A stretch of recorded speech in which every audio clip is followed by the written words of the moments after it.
சில்மி Nouri MA ஹலீஃபா அலவியத்துல் காதிரி ஹலரத் அவர்களே, கராத் ஓதிய மௌலவி MSM ரசீன் காரி அவர்களே, கசீதா படித்த மௌலவி ஜுபர் தர்கா நகர் ஜபல் மஸ்ஜிதினுடைய இமாம் ஹலரத் அவர்களே,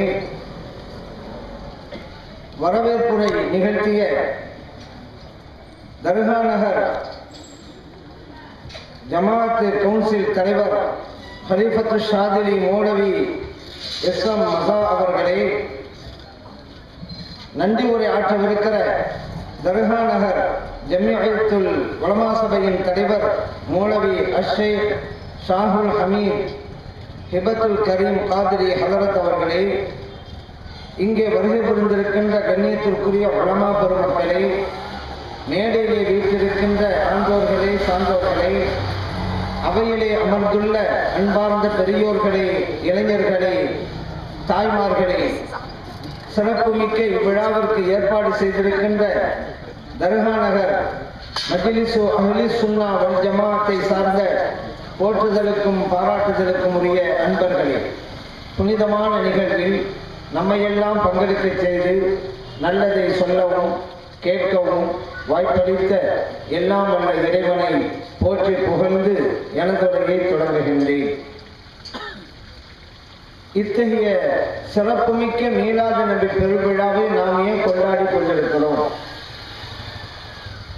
இறைவனுடைய கட்டளையின் அடிப்படையில், குர்ஆன் ஹதீஸுடைய ஆதாரங்களின் அடிப்படையில் இந்த விழாவை விமர்சையாக நம்ம கொண்டாடிக்கிட்டு இருக்கோம்.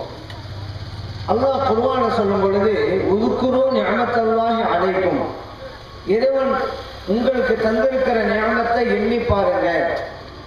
இன்னொரு வசனத்துல வஅம்மா பிநிஅமத்தி ரப்பிக ஃபஹத்திஸ், இறைவன் உங்களுக்கு தந்திருக்கிற நிஅமத்தை மற்றவர்களுக்கு எடுத்து சொல்லுங்க.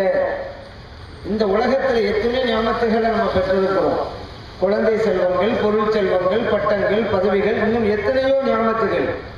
ஆனால் ஈடு இணையற்ற நிஅமத்தாக நாம் பெற்றது நம் உயிரிலும் மேலான கண்மணி நாயகம் ஸல்லல்லாஹு அலைஹி வஸல்லம் அவர்களை இறை தூதராக பெற்றதுதான்.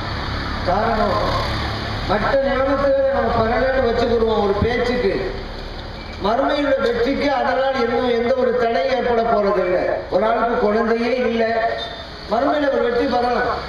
ஒரு ஆளுக்கு செல்வமே இல்லை, மறுமையில ஒரு வெற்றி பெற முடியும். ஆனால் கண்மணி நாயகம் ஸல்லல்லாஹு அலைஹி வஸல்லம் அவர்களை நாம் இறை தூதராக பெறலன்னு சொன்னா கற்பனை பண்ணி பாருங்க. நம்மை படைத்த இறைவன் யாருன்னு நமக்கு புரியுமா? உயர்ந்த மார்க்கம் இஸ்லாம் தான் நமக்கு கிடைச்சிருக்குமா? அல்லாஹ்வுடைய வேதம் குர்ஆனை நாம் பெற்றிருப்போமா? அப்படியானால் இத்தனையும் கிடைத்தது கண்மணி நாயகம் ஸல்லல்லாஹு அலைஹி வஸல்லம் அவர்களால் தான் என்றால் அவர்கள் தான் நமக்கு கிடைத்த மாபெரும் நியமத். அல்லாஹ் சொல்றான், நான் தந்திருக்கிற நியமத்தை எண்ணி பாருங்க. நாம் நியமத்தாக பெற்ற நபிகள் நாம் ஸல்லல்லாஹு அலைஹி வஸல்லம் அவர்களை எண்ணி பார்க்கத்தான் இந்த விழாவை நாம் நடத்திக்கிட்டு இருக்கோம். அல்லாஹ் சொல்றான், நான் உங்களுக்கு தந்திருக்கிற நியமத்தை பிறருக்கு எடுத்து சொல்லுங்க. அதன் அடிப்படையிலே தான் நாம் நியமத்தாக பெற்ற நபிகள் நாம் ஸல்லல்லாஹு அலைஹி வஸல்லம் அவர்களை பிறருக்கு சொல்வதற்காகத்தான் இந்த விழாவை நாம் நடத்தி கொண்டிருக்கிறோம்.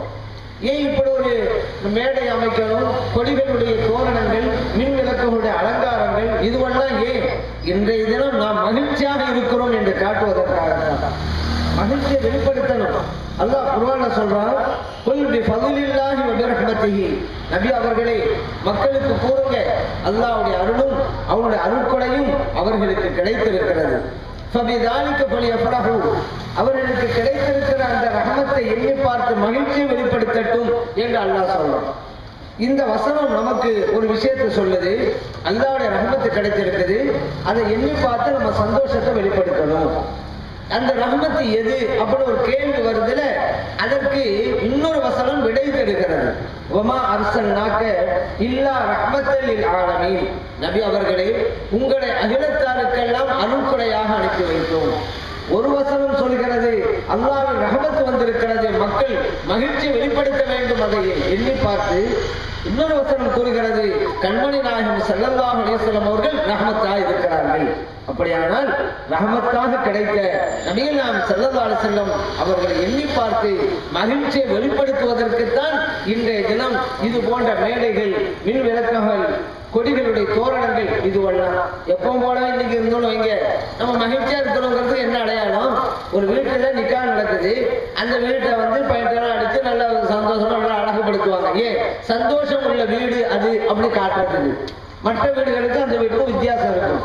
அதே போல இன்னைக்கு நபிகள் ஸல்லல்லாஹு அலைஹி வஸல்லம் அவர்கள் நமக்கு ரஹமத்தா கிடைச்சாங்க, அதை எண்ணி பார்த்து மகிழ்ச்சியை வெளிப்படுத்துறதுக்கு தான் இந்த மாதிரி செயல்பாடுகளை நம்ம செய்யணும். மீளாது, மௌலிது, ரெண்டு வார்த்தைகள் நமக்கெல்லாம் பரிச்சயமானதுதான். ரெண்டுக்கும் அர்த்தம் தமிழ்ல பிறப்பு தான். மௌலிது என்றாலும் பிறப்பு, மீளாது என்றாலும் பிறப்பு. ஆனாலும் நாம் இந்த ரெண்டு வார்த்தைகளையும் இருவேறு பொருள்ல கையாண்டு விட்டுகிறோம். உரை நடையில நபிகள் நாயகம் ஸல்லல்லாஹு அலைஹி வஸல்லம் அவர்களை புகழ்ந்தாக்க அதுக்கு பேரு மீளாது. கவி நடையில நபிகள் நாயகம் ஸல்லல்லாஹு அலைஹி வஸல்லம் அவர்களை புகழ்ந்தா அதுக்கு பேரு மௌலிது. அப்ப நம்ம ஒரு வித்தியாசப்படுத்தி வச்சிருக்கிறோம் புரிந்து கொள்வதற்காக. இப்ப இன்னைக்கு மீளாது நபி பெருவிழா, உரை நடையில நபிகள் நாயகம் ஸல்லல்லாஹு அலைஹி வஸல்லம் அவர்களை புகழ்றோம்.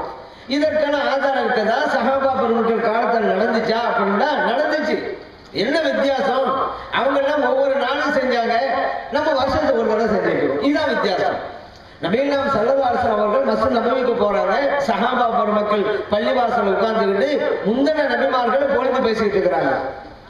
ஒரு சஹாபி சொன்னாங்க, அல்லாஹ் தஆலா ஆதம் அலைஹிஸ்ஸலாம் அவர்களை சஃபியுல்லா, அல்லாஹ்வால் தேர்ந்தெடுக்கப்பட்டவர்கள் சிறப்பு கொடுத்திருக்கிறான். இன்னொரு தோழர் சொன்னாங்க, அல்லாஹ் தஆலா இப்ராஹிம் அலைஹிஸ்ஸலாம் அவர்களை ஹலீலுல்லா, அல்லாஹ்வின் நேசங்கிற சிறப்புக்கு உள்ளாக்கி இருக்கிறான். இன்னொரு தோழர் சொன்னாங்க, மூசா அலைஹிஸ்ஸலாம் அவர்கள் கலிமுல்லாவா இருக்கிறாங்க, அல்லாஹ்வோடு பேசியவர்கள் இந்த உலகத்திலே அப்படிங்கிற சிறப்பு. இன்னொரு தோழர் சொன்னாங்க, ஈசா அலைஹிஸ்ஸலாம் ரூஹல்லா, ஈசா அலைஹிஸ்ஸலாம் அல்லாஹ்வுடைய ரூஹா இருக்கிறாங்க. இப்படி பேசிக்கிட்டே இருக்கும்போது நபிகள் நாயகம் ஸல்லல்லாஹு அலைஹி வஸல்லம் மஸ்ஜித் நபவிக்கு உள்ளே நுழைகிறாங்க. அப்ப சொல்றாங்க, அருமை தோழர்களே, நீங்க பேசிக்கிட்டு இருந்தாலும் நான் கேட்டுக்கிட்டு தான் இருந்தேன். நீங்க சொன்னது உண்மை. ஆதம் அலைஹிஸ்ஸலாம் சஃபியுல்லா தான், இப்ராஹிம் அலைஹிஸ்ஸலாம் கலீலுல்லா தான், மூசா அலைஹிஸ்ஸலாம் கலீமுல்லா தான், ஈசா அலைஹிஸ்ஸலாம் ரூஹுல்லா தான், இன்னொன்னை சேர்த்துக்கிறங்க, ஆனா ஹபீபுல்லா என்றார்கள் நபிகள் நாயகம் ஸல்லல்லாஹு அலைஹி வஸல்லம். திருமதியிலே பதிவு செய்யப்பட்ட ஹதீஸ். சில பேர் இப்படி சொல்லுவாங்க, பள்ளிவாசலா அங்க தொழுவ மட்டும்தான், அங்கெல்லாம் மௌலிதெல்லாம் ஓதக்கூடாதும்பாங்க. இந்த மாதிரி ஹதீஸ் எல்லாம் படிக்காதனால அங்க பள்ளிவாசலை வச்சுதான் நபிமார்களை புகழப்படுகிறது. நபிகள் நாயகம் ஸல்லல்லாஹு அலைஹி வஸல்லம் அங்க ஏங்க தொழுகிற பள்ளிவாசல் நபிமார்களை புகழ்ந்துட்டு இருக்கீங்களா கேட்டாங்க. அந்த புகழில் என்னையும் சேருங்கள் என்றார்கள். காரணம் என்ன? அந்த ஒரு சிறப்பும் அந்த தோழர்களுக்கு கிடைக்கணுங்கிறது தான். இப்போ முந்தின நபிமார்களெல்லாம் புகழ்ந்து அதனால் கிடைக்கிற பலனை அவர்கள் அடைகிறார்கள் அல்லவா? அதே போல நபிகள் நாயகம் ஸல்லல்லாஹு அலைஹி வஸல்லம் அவங்களையும் புகழணும், அந்த சிறப்பும் அவங்களுக்கு கிடைக்கணுங்கிறதுனால அதில் என்னையும் சேர்த்துக் கொள்ளுங்கள், ஆனால் ஹபீபுல்லா என்றார்கள் நபிகள் நாயகம் ஸல்லல்லாஹு அலைஹி வஸல்லம். ஒரே நடையிலே புகழ்வது, அதான மீளாது நபி. சஹாபா பெருமக்களும் முன் நபிமார்களை புகழ்ந்தாங்களா இல்லையா? நபிகள் நாயகம் ஸல்லல்லாஹு அலைஹி வஸல்லம் அவர்களை புகழ்ந்திருக்கிறாங்க, பள்ளிவாசல் வந்து செஞ்சிருக்கிறாங்க. இதன் அடிப்படையில தான் நாம் செஞ்சுட்டு இருக்கோம். சஹாபா பெருமக்கள் செய்யத்தான் செஞ்சாங்க. என்ன வித்தியாசம்? அவர் ஒவ்வொரு நாளும் நபிகள் நாயகம் ஸல்லல்லாஹு அலைஹி வஸல்லம் அவர்களை நினைக்காத நாள் உண்டா? நபிகள் நாயகம் ஸல்லல்லாஹு அலைஹி வஸல்லம் அவர்கள் பற்றி பேசாத நாள் உண்டா? சஹாபா பெருமக்களுக்கு எல்லா நாளும் நினைச்சாங்க. நம்ம வருஷத்துக்கு ஒரு தடவை செஞ்சுட்டு இருக்கோம். இதுதான் வித்தியாசம். நபிகள் நாயகம் ஸல்லல்லாஹு அலைஹி வஸல்லம் அவர்களை புகழ்வது இன்னொரு வகை அப்படின்னு நான் சொன்னேன். மௌலித், அதான் பிறப்பு, அது கவிநடையிலே புகழ்வது. இது சஹாபா பெருமக்கள் செஞ்சாங்களா? செஞ்சாங்களே. எங்கெங்க ஆதாரம் இருக்குது? புகாரில் தான் இருக்கிறது, முஸ்லிம் தான் இருக்கிறது. அந்த காலத்துல தான் புகாரி வெறும் அரபில் மட்டும் இருக்கு. இப்பதான் தமிழ்ல வச்சிருக்க புகாரி படிச்சு பார்த்தா தெரிஞ்சு போகுது. அப்துல்லா இப்னு ரவாஹா ரலியல்லாஹு அன்ஹு அவர்கள் நபிகள் நாயகம் ஸல்லல்லாஹு அலைஹி வஸல்லம் அவர்களை கவிநடையிலே புகழ்ந்து படிக்கிறார்கள். அந்த கவிதை வரிகள் எல்லாம் புகாரிலே இடம்பெற்றிருக்கின்றன. ஹஸ்ஸான் இப்னு சாபித் ரலியல்லாஹு அன்ஹு அவர்கள் நபிகள் நாயகம் ஸல்லல்லாஹு அலைஹி வஸல்லம் அவர்களை கவிநடையிலே புகழ்ந்து படிக்கிறாங்க. முஸ்லிமிலே பதிவு செய்யப்பட்டிருக்கிறது. அந்த கவிதை வரிகள் எல்லாம் முஸ்லிமிலே நீங்க பார்க்கலாம். கஅப் இப்னு ஸுஹைர் ரலியல்லாஹு அன்ஹு அவர்கள் நபிகள் நாயகம் ஸல்லல்லாஹு அலைஹி வஸல்லம் அவர்களை கவிநடையிலே புகழ்ந்து படிக்கிறாங்க. ஹாக்கிமிலே பதிவு செய்யப்பட்டிருக்கிறது. ஏறத்தாழ 15 வரிகளுக்கு மேலாக ஹாக்கிமிலே நீங்க பார்க்கலாம். அப்ப சஹாபா பெருமக்கள் செஞ்சிருக்காங்களா இல்லையா? அதான் நம்ம செய்யணும். சில பேர் சொல்லுவாங்க, சஹாபா பெருமக்கள் படிக்கத்தான் செஞ்சாங்க, அதுல எல்லாம் தப்பு இல்லை, நீங்க படிக்கிறீங்கல்ல அதுல தப்பு இருக்கு, அதனாலதான் வேணாங்கிறோம்.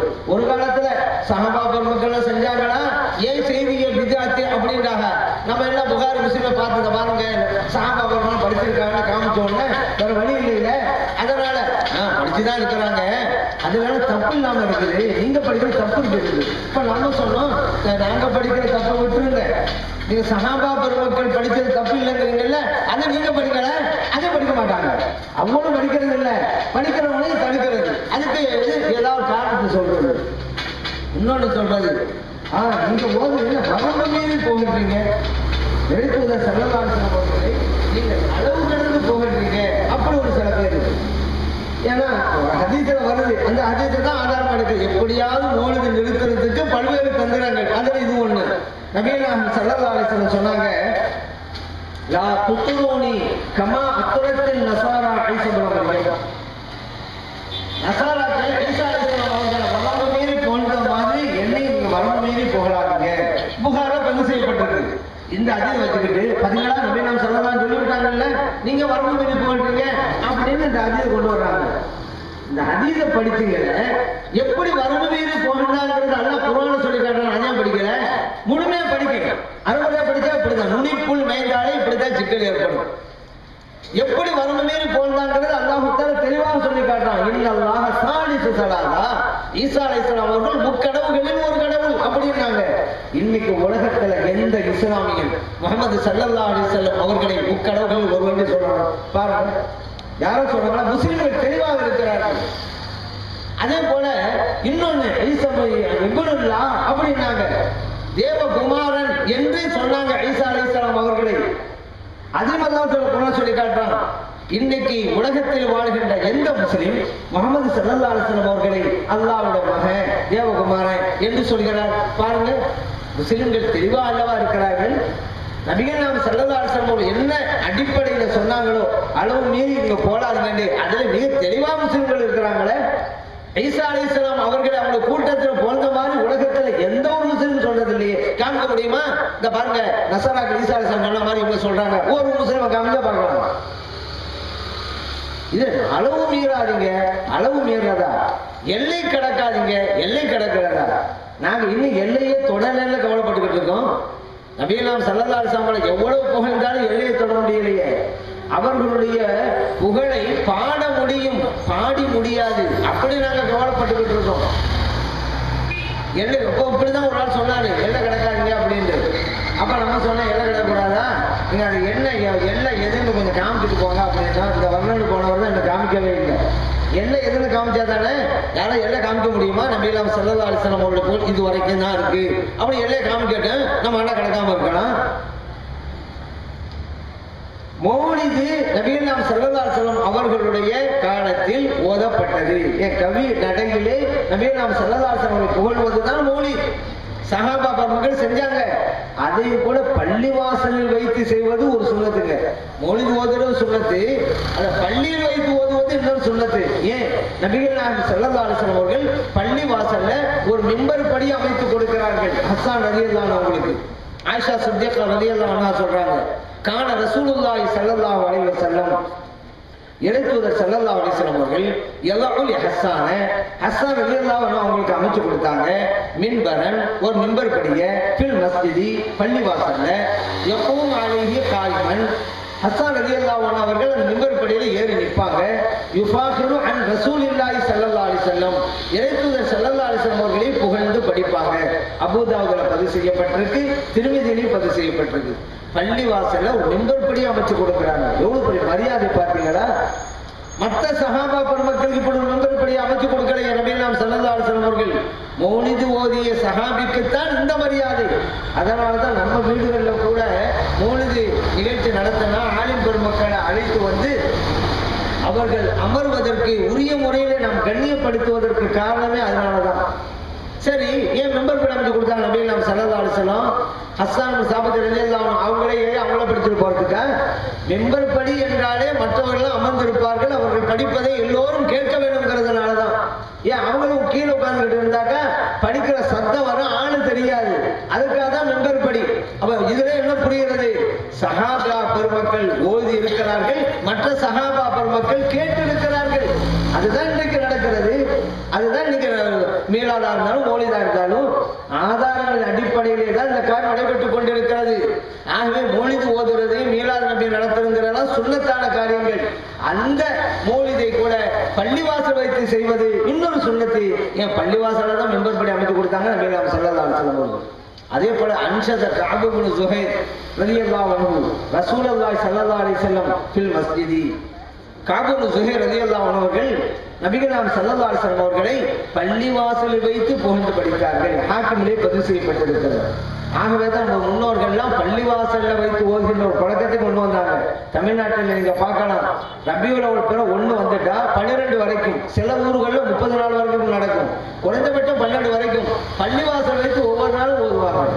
காரணம், பள்ளியில் வைத்து ஓதுவதற்கு சுன்னத்தையும் ஹயாத்தாக்க வேண்டும்ங்கிறதுனாலதான் நம்முடைய முன்னோர்கள் இதை காமிச்சு தந்தாங்க. எல்லாம் ஹதீஸில் பதிவு செய்யப்பட்டிருக்கிறது. படிக்காதனாலதான் இது புரிய மாட்டேங்கிறதே தவிர குர்ஆன் ஹதீஸை படித்து விட்டால் எல்லாம் நன்றாத்தான் இருக்கும். ஆனா இப்ப என்ன ஏக்கெடுத்தாலும் மௌலிது பிஜாத்து, ஷிர்கு, மீலாது பிஜாத்து, ஷிர்கு, இந்த 2 வார்த்தையும் திரும்ப திரும்ப சொல்லிக்கிட்டே இருக்கிறாங்க. என்ன ஷிர்க் பிஜாத், ஷிர்க் பிஜாத். ஏன் வேற திக்ரே இல்லையா அவங்களுக்கு? அழகான இறைவனுடைய திருநாமத்தை நம்ம திக்ரு செய்யலாமே, இந்த 2 வார்த்தையே திக்ரு செஞ்சுக்கிட்டு இருக்கேன்னு. அப்ப கடைசியில ரூஹு புரியும் போது இந்த ஷிர்கு பிஜா வார்த்தை தான் வந்துகிட்டே இருக்கு. இதே சொல்லிக்கிட்டே இருந்தா அல்லாஹ்வுடைய திக்ரை நம்ம சொன்னாக்க ரூஹு புரியும் போது அந்த அல்லாஹ்வுடைய நாமங்களும் திருநாமங்களும் நமக்கு வரும். அது நல்ல வார்த்தைகளையும் சொல்லுவோம். எதுக்கெடுத்தாலும் பிஜாத்துங்கிற வேணாம். ஒரு ஹாஸ்பிட்டல் வச்சுக்க, அங்க யார் எந்த நோய்க்கு போனாலும் சரிதான், போற நோயாளியுடைய சட்டை கழட்ட வேண்டியது, வாயில தெர்மாமீட்டரை வச்சு உட்கார வச்சிட வேண்டியது. டாக்டருக்கு இதே வேலை, இதைத்தான் செய்வாரு. ஒரு ஆள் வயிற்று வலின்னு போனாலும் அவருக்கு அப்படித்தான். ஒரு ஆள் கண்ணு வலின்னு போவாரு, அவருக்கு அப்படித்தான். ஒரு ஆள் சொன்னாரு, டாக்டர் என் காலில் முள்ளு குத்திருச்சுன்றாரு. அவரையும் விடல, சட்டையை கழட்டி வாயில தெர்மாமீட்டரை வச்சு உட்கார வச்சாச்சு. எல்லாம் வருஷம் உட்காந்துக்கிட்டே இருக்கிறாங்க. இந்த ஆள் சொன்னாரு பக்கத்தில் உள்ளவர்கிட்ட, என்னங்க அநியாயமா இருக்குது, என் காலில் முள்ளு குத்திருச்சுன்னு சொன்னேன், என்னையும் இப்படி உட்கார வச்சுக்கிட்டாங்களே. அதுக்கு பக்கத்தில் உள்ளவங்க சொன்னா, ஓனாம பரவாயில்லப்பா, நான் லெட்டர் கொடுக்க வந்த போஸ்ட்மேனு என்னையும் இப்படி உட்கார வச்சுக்கிட்டாங்க அப்படின்னு அவங்க சொன்னாங்க. இது எதுக்கெடுத்தாலும் ஒரே ட்ரீட்மெண்ட்ங்கிற மாதிரி, சில பேர் எதுக்கெடுத்தாலும் விஜயாச்சு இருக்கு, வேற வார்த்தைகளே தெரியாது. அந்த மாதிரி சில பேர் இருக்கிறாங்க. இதுவெல்லாம் நல்ல காரியங்களை எப்போ நம்ம புரியுவோம்? குர்ஆன் ஹதீஸை படிக்கின்ற போது நம்மால் அறிந்து கொள்ள முடியும். மேலும் பாருங்க, நம்முடைய சரியத்துல இப்பொழுது நடைமுறையில் இருக்கக்கூடிய நாம் முஸ்லிம்கள் செய்யக்கூடிய சில காரியங்கள், இமாம்கள் நம்ம வகுத்த காரியங்கள் எல்லாம் குர்ஆன் ஹதீஸ் அடிப்படையில தான் அமைந்திருக்கிறது என்பதையும் நம்ம புரிஞ்சுக்கிறோம். பொதுவா பாருங்க, இறை நேசர்களுடைய ஜியாரத்துக்கு நம்ம எல்லாம் போறோம், ஆண்கள் போறோம், அதுபோல பெண்களும் போறாங்க. ஆனா பெண்கள் போனால் உரிய முறையிலே போக வேண்டும், நல்லடியார்களுடைய ஜியாரத்திற்கு போக வேண்டும். அப்படி போக வேண்டும்ங்கிறத நம்ம ஹதீஸ்ல நம்ம பார்க்கிறோம். ஆயிஷா சித்திகா ரலியல்லாஹு அன்ஹா நபிகள் நாயகம் ஸல்லல்லாஹு அலைஹி வஸல்லம் அவருடைய ஜியாரத்துக்கு போவாங்க. அப்புறம் அபூபக்கர் சித்திக் ரலியல்லாஹு அன்ஹு அவங்க நல்லடக்கம் செய்யப்படுது, அந்த ஜியாரத்துக்கும் போவாங்க. அவங்க சாதாரணமா போறாங்க. மற்றவங்க எல்லாம் கேட்கிறாங்க, எனக்கு சாதாரணமா போறீங்களே அப்படின்னு. ஆயிஷா சித்திகா ரலியல்லாஹு அன்ஹா சொன்னாங்க, அங்க யார் இருக்கிறது? இன்னமா ஹுவ ஜௌஜி வாபி, என்னை மனமுடித்த கணவர் இருக்கிறார், என்னை ஈண்டெடுத்த தந்தையார் இருக்கிறார்கள், ஆகவே நான் அப்படி போகிறேன் அப்படி நான் சொல்லுவேன். பலம்மா துஃபின உமர், அங்கே உமர் ரலியல்லாஹு அன்ஹு அவங்களும் நல்லடக்கம் செய்யப்பட்டதுக்கு பின்னால வல்லாஹி அல்லாஹ்வை சத்தியமா சொல்றேன், மா தகல்துஹு இல்லா வ அன மஸ்தூதத்துன் அலைய சியாபி, என்னோட ஆடைகளை எல்லாம் நன்றாக அணிஞ்சுக்கிட்டு தான் போவேன். ஏன் தெரியுமா? ஹயா மின் உமர், அங்க இருக்கிற உமர் ரலியல்லாஹு அன்ஹு அவர்களுக்கு வெட்கப்பட்டு. அஹ்மதிலே பதிவு செய்யப்பட்ட ஹதீஸ். இப்ப தர்கா ஜியாரத், உலகத்திலே பெரிய தர்கா நபிகள் ஸல்லல்லாஹு அலைஹி வஸல்லம் அவர்கள் வாழ்ந்து கொண்டிருக்கிற அந்த ரவுலா ஷரீஃப் தாங்க, அதுதான் பெரிய தர்கா. இல்ல சவுதியில தர்கா இருக்கா அப்படின்னு சில பேர் கேட்பாங்க. நம்ம சொல்றது உலகத்திலே பெரிய தர்கா அங்கதான் இருக்குது. நீங்க பார்த்துருக்கிற பச்சை குப்பா, மதீனா ஷரீஃப்னால பச்சை குப்பா தானே ஒரு மனோரம் நிற்கும். பச்சை குப்பா எது? நபிகள் ஸல்லல்லாஹு அலைஹி வஸல்லம் அவர்களுடைய ரவுலா ஷரீஃப் தான் பச்சை குப்பா, அதுதான் தர்கா. அங்க தர்கானா என்ன? ஒரு குறிப்பிட்ட கபர்கள் இருக்கும். பொது கபரிஸ்தான் தான் எல்லாரும் அடக்கம் செய்வாங்க. ஜன்னத்துல் பக்கீல் இருக்கு, பொது கபரிஸ்தான். ஆனா நபிகள் ஸல்லல்லாஹு அலைஹி வஸல்லம் அவர்கள் இருக்க ரவுலா ஷரீஃப்ல 3 கபர்கள் இருக்கிறது. நபிகள் ஸல்லல்லாஹு அலைஹி வஸல்லம் அவர்கள், அபூபக்கர் சித்திக் ரலியல்லாஹு அன்ஹு, உமர் ரலியல்லாஹு அன்ஹு. ஆக தர்கா, அந்த தர்காவுக்கு தான் ஆயிஷா சித்திகா ரலியல்லாஹு அப்ப சாதாரணமா போறாங்க.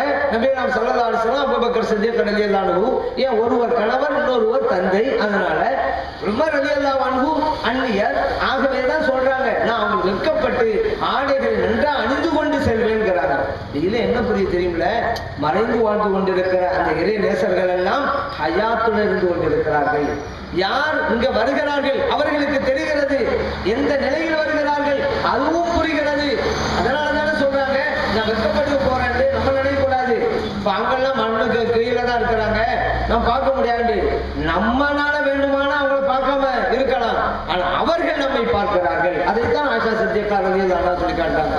இல்ல உள்ள உள்ளவங்களுக்கு மேல என்ன நடக்குதுன்னு தெரியாதுன்னு வச்சுக்கிறேன். அப்ப இவங்க சொல்லணும் நான் ஆடையை நல்லா மறைச்சுக்கிட்டு போவேன் வெட்கப்பட்டு ஏன் சொல்லணும். அவங்க எல்லாம் யாரு? ஆயிஷா சித்திகா ரலியல்லாஹு அன்ஹா யாரு? நபிகள் ஸல்லல்லாஹு அலைஹி வஸல்லம் அவர்களிடமிருந்து இஸ்லாமிய பாடத்தை நேரடியாக பயின்றவர்கள் அல்லவா. இன்னைக்கு நமக்கெல்லாம் 1400 வருஷத்துக்கு பின்னால கிடைச்சிருக்குங்க. ஆனா நேரடியாக பயின்றவர்கள் சஹாபா பெருமக்கள். அந்த ஆயிஷா சித்திகா ரலியல்லாஹு அன்ஹா சொல்றாங்கன்னா என்ன அர்த்தம்? அங்க கபூர்ல இருப்பவர்கள் ஹயாத்தா இருக்கிறார்கள். இதை இன்னொரு கூட சொல்லலாம். ஒரு கட்டத்துல நபிகள் ஸல்லல்லாஹு அலைஹி வஸல்லம் போறாங்க, அம்ரு இப்னு ஹஸ்ம் ரலியல்லாஹு அன்ஹு ஒரு கபர்ல சாஞ்சி விட்டுக்கிறாங்க. இதுல இருந்து புரியுது கபர் உயரமா தான் இருந்ததுக்கு நபிகள் ஸல்லல்லாஹு அலைஹி வஸல்லம் காலத்துல இருந்து. ஏன் கபர் உயரமா இருந்தா தான் சாஞ்சி இருக்க முடியும். அப்போ நபிகள் ஸல்லல்லாஹு அலைஹி வஸல்லம் சொல்றாங்க, அம்ரே லா தூதி சாஹிப ஹாதல் கபரி, இந்த கபருக்குள்ளே இருப்பவருக்கு நோவினை கொடுக்காதீங்க அப்படின்னாங்க. அகமதிலே பதிவு செய்யப்பட்டாது. கபர்ல சாஞ்சிக்கிட்டு இருந்தா ஒரு வகையில் அது அவமரியாதை. உள்ளே இருப்பவருக்கு இப்படிப்பட்ட ஒரு அவமரியாதை செய்யாதீங்க, அதன் மூலம் உள்ளே இருப்பவருடைய உள்ளம் புண்படும் துன்பமடையும், அப்படிங்கிறனாலதான் வேதனை கொடுக்காதீங்க நபிகள் ஸல்லல்லாஹு அலைஹி வஸல்லம் சொல்றாங்க. இதுல என்ன புரியுது? உள்ளே இருப்பவர் மேலே இருப்பவர்களை தெரிந்து கொண்டிருக்கிறார். யார் எப்படி எந்த நிலையில் இருக்கிறாங்க, கபர்களை சாய்வதும் கூட உள்ள இருப்பவருக்கு புரிகிறது. புரிஞ்சாதானுங்க உள்ள வேதனைப்பட, மேல என்ன நடக்குன்னு ஒண்ணு தெரியாத வச்சுக்கிறோங்க, ஏன் வேதனைப்பட போகுது? நபிகள் ஸல்லல்லாஹு அலைஹி வஸல்லம் என்ன சொல்றாங்க? வெறுமனே நீங்க கபரை சாயாதீங்க அப்படி சொல்லல, உள்ளே இருப்பவருக்கு நோவினை கொடுக்காதீங்க துன்பம் கொடுக்காதீங்கிறாங்க. உள்ளே இருப்பவரும் ஹயாத்துடன் தான் இருந்து கொண்டு இருக்கிறார்கள். ஆயிஷா சித்திகா ரலியல்லாஹு அன்ஹா அதனாலதான் அப்படி சொல்லி காட்டுறாங்க. அவங்க இறை நேசருடைய ஜியாரத்துக்கு இறை தூதருடைய ஜியாரத்துக்கு போயிருக்கிறாங்க. இன்னொன்னு ஆயிஷா சித்திகா ரலியல்லாஹு அன்ஹா நபிகள் ஸல்லல்லாஹு அலைஹி வஸல்லம் கேக்குறாங்க, கைஃப அகூலு லஹும் யா ரசூலல்லாஹ், நான் ஜியாரத்துக்கு போனா என்ன சொல்லணும்? நபிகள் ஸல்லல்லாஹு அலைஹி வஸல்லம் சொல்லி கொடுக்கறாங்க, கூலி ஆயிஷாவே நீ கூறு அஸ்ஸலாமு அலா அஹ்லித் தியார் மினல் முஃமினீன் வல் முஸ்லிமீன் என்று சொல்லி கொடுக்கறாங்க. முஸ்லிமிலே பதிவு செய்யப்பட்ட ஹதீஸ், மூமினான இல்லத்தை சார்ந்தவர்களே அல்லாஹ்வுடைய சாந்தி உங்களுக்கு உண்டாகட்டும், முஸ்லிம்ல இருக்குது. இங்க நம்ம யோசிச்சு பார்க்கணும். ஆயிஷா சித்திகா ரலியல்லாஹு அன்ஹா கேக்குறாங்க, நான் ஜியாரத்துக்கு போனா என்ன சொல்லணும்னு. பெண்களுக்கு ஜியாரத்துன்னு ஒண்ணு இருக்க போய்தான் நான் ஜியாரத்துக்கு போனா என்ன சொல்லணும்னு கேக்குறாங்க. சரி, பெண்களுக்கு ஜியாரத்து இல்லைன்னு வச்சுக்கிறேன், ஆயிஷா சித்திகா ரலியல்லாஹு அன்ஹா கேட்டுக்க மாட்டாங்க நான் ஜியாரத்துக்கு போனா என்ன சொல்லணும்னு. சரி, அவங்களே கேட்கலான்னு வச்சுக்கிறீங்க. நபிகள் ஸல்லல்லாஹு அலைஹி வஸல்லம் என்ன சொல்லியிருப்பாங்க? பெண்கள் தான் ஜியாரத்துக்கு போக கூடாதுங்க, அப்படி இருக்கும்போது ஜியாரத்துக்கு போனா என்ன சொல்றதுன்னு வேணுங்க கேட்குறீங்க, பெண்கள் தான் போகவே கூடாது அப்படின்றவா சொல்லியிருக்கானே. ஆனா நபிகள் ஸல்லல்லாஹு அலைஹி வஸல்லம் அவர்கள் ஜியாரத்துக்கு போனா என்ன வார்த்தை சொல்ல வேண்டும்ங்கிறத படிச்சு கொடுக்கறாங்க. முஸ்லிம்ல பதிவு செய்யப்பட்டிருக்கிறது. அப்படியானால் பெண்களுக்கும் ஜியாரத்து உண்டு. இறை தூதர்கள் இறை நேசர்கள் இவருடைய ஜியாரத்துக்கு போகணும் அப்படிங்கறத இந்த ஹதீஸ் மூலம் புரிஞ்சு கொள்றோம். இன்னொன்னு சில பேர் சொல்லுவாங்க, இந்த ஜியாரத்து செய்யும் பெண்களை அல்லாஹ் தஆலா சபிக்கிறான், அந்த ஹதீஸ் அறிவிப்பாளர் வரிசையில குறைபாடு இருக்கிறது அப்படிங்கிறது ஒரு மேட்ரு. அடுத்ததாக அந்த ஹதீஸ இமாம் திர்மிதி ரஹ்மத்துல்லாஹி அலைஹி திருமிதியில கொண்டு வந்துட்டு ஹாதா மன்சூஹுன், இந்த அது மாற்றப்பட்டு விட்டதுன்னு திருமிதியில சொல்றாங்க. அது அதையும் கொண்டு வந்து கீழே போறாங்க, மாற்றப்பட்டு போச்சு. ஏன் நபிகள் ஸல்லல்லாஹு அலைஹி சொன்னாங்கல்ல, குன்து நஹைத்துக்கும் அன் ஜியாரத்துல் குபூர், நான் கபர் ஜியாரத்துக்கு உங்களை நான் தடுத்திருந்தேன், அந்த தடையை நான் நீக்கப்பட்டேன். அலா ஃபஸூருஹா, இனிமே நீங்க ஜியாரத்து செய்யுங்க என்று சொன்னதன் மூலம் பெண்களுக்கு உண்டான தடையும் நீங்கி விட்டது. இதை நம்ம சொல்லல, திருமதி இமாமே அந்த அதிகீழ போட்டாங்க. அதன் அடிப்படையில நல்லோர்களுடைய ஜியாரத்து பெண்களுக்கும் உண்டு அப்படிங்கிறத இதன் மூலம் நம்ம அறிந்து கொள்ளலாம். அடுத்து நபிகள் ஸல்லல்லாஹு அலைஹி வஸல்லம் அவர்களை நம்ம என்ன செய்வோம்? சையதுனா, எங்கள் தலைவரை பாங்கது ஆகும்போது ஆத்தி சையதனா முஹம்மதனில் வசீலா, யா அல்லாஹ் எங்கள் தலைவர் முஹம்மது ஸல்லல்லாஹு அலைஹி வஸல்லம் அவர்களுக்கு வசீலாங்கிற படித்தரத்தை வழங்குவாயாக அப்படின்னு சொல்றோம். சில பேர் சொல்லுவாங்க, என்ன சையதனாவும் சேர்க்கிறீங்க, முகமது மட்டும்தான் நீங்க சொல்லணும், செய்தனாலும் சொல்லக்கூடாது அப்படிம்பாங்க. ஏன் சொல்லக்கூடாது? நபிகள் நாயகம் ஸல்லல்லாஹு அலைஹி வஸல்லம் சொல்றாங்க, ஆனா செய்யிது உல்தி ஆதம், ஆதமுடைய பிள்ளைகள் அத்தனை பேருக்கும் நான் தலைவராக இருக்கிறேன். தலைவர் நபிகள் நாயகம் ஸல்லல்லாஹு அலைஹி வஸல்லம் அடையாளம் காட்ட பிறகு தலைவர் சொல்லாம வேற எப்படி சொல்ல முடியும்? அதனால் தாராளமாக செய்யதானா அவங்களுக்கு சொல்லலாம். இன்னும் சொல்ல போனா தொழுகையிலும் சரி, தொழுகைக்கு வெளியிலும் சரி தாராளமா சொல்லலாம். ஏன்னா தொழுகையிலே கூட நபிகள் நாயகம் ஸல்லல்லாஹு அலைஹி வஸல்லம் அவருடைய சிறப்புள்ள அந்த ஸலவாத்தையும் ஓதத்தானே செய்கிறோம். அதனால் இவைகளெல்லாம் சொல்வதில் எந்த தவறும் இல்லை அப்படிங்கிறத நம்ம அறிந்து கொள்ளணும். அடுத்ததாக இப்போ மௌலிது சபை, மௌலிது சபையில நபிகள் நாயகம் ஸல்லல்லாஹு அலைஹி வஸல்லம் ஆஜராகிறார்களா அப்படின்னு ஒரு கேள்வி. சரிங்க, அது ஓதிக்கிட்டே இருக்கும் பொழுது இடையில நம்ம எழுந்து நிற்போம். யானபி சலாம் வைத்து படிக்குமா பார்ப்பீங்க, நம்ம எல்லாம் எழுந்து நிற்போம், எழுந்து படிப்போம். அப்ப அங்க ஏன் நம்ம எழுந்து நிற்கிறோம், என்ன காரணம் அப்படிங்கிறது ஒரு கேள்வி வருது. நபிகள் நாயகம் ஸல்லல்லாஹு அலைஹி வஸல்லம் அவர்கள் மௌலிது சபைக்கு ஆஜராகிறார்கள். இதை நம்ம சில வசனங்கள் மூலம் நம்ம பார்க்கலாம். அல்லாஹ் குர்ஆன்ல சொல்லும் பொழுது வஸ்பிர் நஃப்ஸக மஅல்லதீன யதுஊன ரப்பஹும் பில் கதாத்தி வல் அஷியி யுரீதுன வஜஹா, காலையிலும் மாலையிலும் எல்லா நேரங்களிலும் அல்லாஹ்வை திக்ர் செஞ்சுட்டு இருக்காங்களே நபி அவர்களே, அந்த கூட்டத்தாரோடு நீங்கள் இருங்கள் என்று அல்லாஹ் அந்த வசனம் சொல்லிட்டாங்க. ஒரு வசனத்தில் அல்லாஹ் ஒரு விஷயத்தை சொன்னா அது அந்த காலத்துக்கு மட்டும் இல்ல, கியாமத் நாள் வரைக்கும் அந்த வசனத்துல சட்டம் எடுத்துக்கிட்டே இருக்கும். அல்லாஹ் சொல்லிட்டா நபியை பார்த்து திக்ர் செய்கிற கூட்டத்தாரோடு நீங்கள் இருக்க வேண்டும். இப்போ மௌலிது சபையில நம்ம ஓதும் பொழுது ஸலவாத் சொல்றோம், அல்லாஹ்வை பற்றி திக்ர் செய்யறோம், அல்லாஹ்வுடைய அந்த வசனங்களை ஓதுறோம், எல்லாம் வருது. அது அந்த மௌலிதுல வரும், ஹதீஸ்கள் வருது. அப்படியானால் இது மிகப்பெரிய திக்ர் மஜ்லிஸ். அது அங்கே நபிகள் நாயகம் ஸல்லல்லாஹு அலைஹி வஸல்லம் அவர்கள் வருகை தருவார்கள். இந்த வசனத்து பிரகாரம் இன்னொன்னு ரஹமத் இறங்குதுல, திக்ர் மஜ்லிஸ்ல ரஹமத் இறங்க, அமைதி இறங்குகிறது. நபிகள் நாயகம் ஸல்லல்லாஹு அலைஹி சொல்லியிருக்கிறாங்க, அஸ்-சகீனா, அமைதி இறங்குகிறது. அதே போல மாணவர்கள் வருகிறார், ரஹமத்துடைய மலக்குகள் வருகிறார்கள். அதே போல நபிகள் நாயகம் ஸல்லல்லாஹு அலைஹி வஸல்லம் அவர்கள் ரஹமத்தாக இருக்கிறதுனால அவங்களும் வருகை தருவாங்க. ஏன்? அவர்கள் தானே உயர்ந்த ரஹமத் என்று அல்லாஹ் குர்ஆன் சொல்றான். வமா அர்ஸல்னாக இல்லா ரஹமத்தல் லில் ஆலமீன் என்று அல்லாஹ் சொன்னான்ல, நபி அவர்களை அகிலத்தாருக்கு அருட்கொடையாக அவங்களை அனுப்பி வச்சோம். ரஹமத்து, அந்த ரஹமத்து நிச்சயமா இறங்கும். இப்போ மௌலிது சபை ஃபுல்லா நபிகள் நாயகம் ஸல்லல்லாஹு அலைஹி வஸல்லம் ஆஜரானா, அப்ப நம்ம மரியாதைக்காக சில பேர் சொல்லுவாங்க, யானபி சலாம் வைத்து விடுவோம். ஏன் தெரியுமா எந்திரிச்சு நிற்கிறோம்? நம்ம சலாம் சொல்லும் போது நபிகள் நாயகம் ஸல்லல்லாஹு அலைஹி வஸல்லம் வருகை தர்றாங்க, அவங்க வருகை தரும்போது உட்கார்ந்து இருக்கக்கூடாது, அதனாலதான் எந்திரிச்சு நிற்கிறோம் அப்படின்னு சில விளக்கம் சொல்லுவாங்க. அப்படி பார்த்தா நபிகள் நாயகம் ஸல்லல்லாஹு அலைஹி வஸல்லம் யானபி சலாம் படிக்கும் போது மட்டும்தான் வர்ற மாதிரி ஆகும். நம்ம மௌலிது சபைக்கே வல்லவா வருகை தருகிறார் நம்ம சொல்றோம். அப்ப ஏன் அந்த நேரத்தில் எந்திரிச்சு நிற்கிறோம்? அப்பதான் நபிகள் நாயகம் ஸல்லல்லாஹு அலைஹி வஸல்லம் வருகை தருகிறார்கள் என்பதால் அல்ல, எப்போ அந்த சபையிலே தான் அவங்க இருக்கிறாங்க.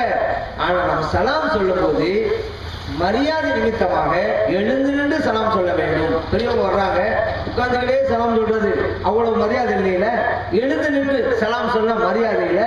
அது அந்த யானபி சலாம்ங்கிறது சலாம் கூறுவது, யா நபி சலாம் அலைக்கும், யா ரசூல் சலாம் அலைக்கும், யா ஹபீப் சலாம் அலைக்கும், அப்படி வருது. அதனால அந்த சலாத்தை மரியாதையோடு கூற வேணுங்கிறதுனால எழுந்து நின்று நபி அவர்களே உங்களுக்கு அல்லாஹ்வுடைய சாந்தி உண்டாகட்டும் சொல்றோம்.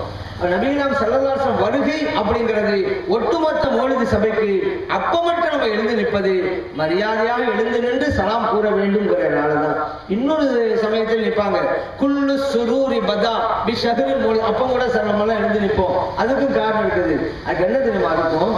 நபிகள் நாயகம் ஸல்லல்லாஹு அலைஹி வஸல்லம் அவருடைய பிறந்த மாதம் வந்துடுச்சு, ஆகவே எங்களுக்கு மகிழ்ச்சியும் சந்தோஷமும் வெளிப்பட்டு விட்டதுன்னு அர்த்தம். ஒரு ஆளு சந்தோஷம் வந்து விட்டேன்னு சொன்னா செயல்ல காமிக்கணும்ல, உட்கார்ந்து ரொம்ப சோகத்தோடு உட்கார்ந்துக்கிட்டு சந்தோஷமெல்லாம் வந்துருச்சு எனக்கு அப்படின்னாக்க அவர் சந்தோஷம் வரும்னு சொல்றாரு, ஆனா கவலையாவோட சொல்லிட்டு இருக்கிறாரு. அப்படியா? சந்தோஷம் என்ற சந்தோஷமான விற்பனை. அதனாலதான் நான் சந்தோஷமாக இருக்கிறேன் என்பது காட்டுவதற்காக எழுந்து நின்று அதை படிக்கிறோம். வெறுமனே சந்தோஷம் வார்த்தையால் அல்ல, செயலால் காட்டுகிறோம் நாங்கள் சந்தோஷமாகத்தான் இருக்கிறோம் என்று. அதனாலதான் அந்த நேரத்தில் நம்ம எழுந்து கொள்கிறோம். அதனால நபிகள் நாயகம் ஸல்லல்லாஹு அலைஹி வஸல்லம் அவர்கள் ஒட்டுமொத்த வருகை இருக்கிறது. இந்த ரெண்டு நிலைக்கும் காரணங்கள் இதுதான் அப்படிங்கிறதையும் நாம் அறிந்து கொள்ள வேண்டும். அப்ப இதுவெல்லாம் இருக்கிறது, ஆனாலும் அவங்க சில விஷயங்களை யோசிக்கிறது இல்லை. அதே போல நம்ம நேர்ச்சை செய்வோம் வழிமார்களுக்கு. வழிமார்களுக்கு நேர்ச்சையா என்னங்க? நேர்ச்சை என்பது வணக்கம், வணக்கமெல்லாம் இறைவனுக்கு. அப்படி இருக்கும்போது இறை நேசர்களுக்கு போய் வழிமார்களுக்கு போய் நேர்ச்சைங்கிறீங்களே அப்படிம்பாங்க. இப்படி சொல்ல காரணம் என்ன தெரியுங்கள? வழிமார்கள் வந்துட்டாதான் சில பேருக்கு அலர்ஜி ஆகும். ஏன்னா முஸ்லிம்கள் சில வார்த்தைகளை நம்ம யூஸ் பண்ணிக்கிட்டு இருக்கிறோம். எத்தனை விஷயங்கள்ல இந்த மாதிரி அங்கெல்லாம் விவகாரம் பண்றது இல்லை. ஏன்னா அங்கே வழிமார்கள் இல்லை, அதனால இங்க மட்டும் விவகாரம் பண்ணுவாங்க. உதாரணத்துக்கு பாருங்களேன், நடைமுறையில் நம்ம பேசணும் மையத்துக்கு தொழுக அப்படிங்கிறமா இல்லையா? இப்ப யாராவது வந்து அது எப்படிங்க நீங்க மையத்துக்கு தொழுகங்களா? தொழுகைங்கிறது வணக்கம், வணக்கமெல்லாம் அல்லாவுக்கு, நீங்க மையத்துக்கு தொழுகிறீங்க அப்படி யாரும் இது வரைக்கும் கேட்டாங்களா? கேட்கல. ஏன்? புரிஞ்சிருக்கிறாங்க. மையத்துக்கு தொழுகைன்னா என்ன அர்த்தம்? தொழுகை இறைவனுக்கு, அதன் மூலம் கிடைக்கிற நன்மை மையத்துக்கு. இதைத்தான் மையத்துக்கு தொழுகைன்னு நம்ம நடைமுறையில சொல்றோம். அப்படிங்கிறது புரிஞ்சதுனால யாரும் விவகாரம் பண்ணல. இன்னொரு ஆள் சொல்லுவாரு, என் மகனுக்கு நான் அக்கைக்கா கொடுத்தேன் அப்படின்பாரு. அவர்கிட்ட போய் அது எப்படி நீங்க சொல்லலாம்? அக்கைக்காங்கிற வணக்கம் அல்லவா? வணக்கம் அல்லாவுக்கு தானே. நீங்க என்ன மகனுக்கு போய் அக்கைக்காங்கிறீங்க? அப்படி யாரும் விவகாரம் பண்ணாங்களா? பண்ணல. ஏன்? தெளிவாக இருக்கிறார்கள் அந்த விஷயத்திலே. அக்கைக்காங்கிறது வணக்கம், அது அல்லாவுக்கு தான். அதன் மூலம் கிடைக்கிற பலன் என் மகனுக்கு. இதைத்தான் ஷார்ட்டா என் மகனுக்கு அக்கைக்கா கொடுத்தேன். இன்னொரு ஆள் சொல்லுவாரு, என் உமாவுக்கு உதகையா கொடுத்தேன் அப்படிங்கிறாரு. அவர்கிட்ட போய் யாரா விவகாரம் பண்ணாங்களா? அது எப்படி நீங்க சொல்லலாம்னு கேட்டாங்களா? இது வரைக்கும் கேட்கல. ஏன்? அங்கே வழிமார்கள் இல்லையில. வழிமார்கள் இருந்தா தானே பிரச்சனை வரும். அங்கதானே விவகாரம் பண்றது அங்க.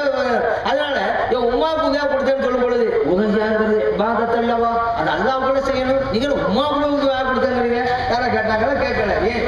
முஸ்லிம்கள் ஒரு விளக்கத்தை அடிப்படையாக வார்த்தை சொல்லிட்டு இருக்கிறாங்க. உதவியாங்கிற வணக்கம் அல்லாவுக்கு, அதன் மூலம் கிடைக்கிற நன்மை தாயாருக்கு, உம்மாவுக்கு.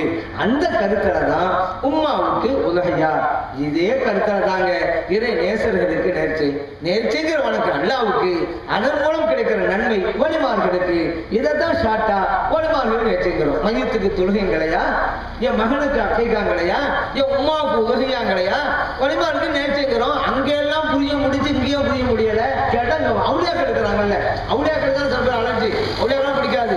ரோட்ல போய்கிட்டே இருப்பாங்க, ஸ்பீட் பிரேக்கர் வரும், அதை கண்டா சில பேருக்கு அலர்ஜி. பார்த்தா கபூர்மா இருக்கிறாங்க.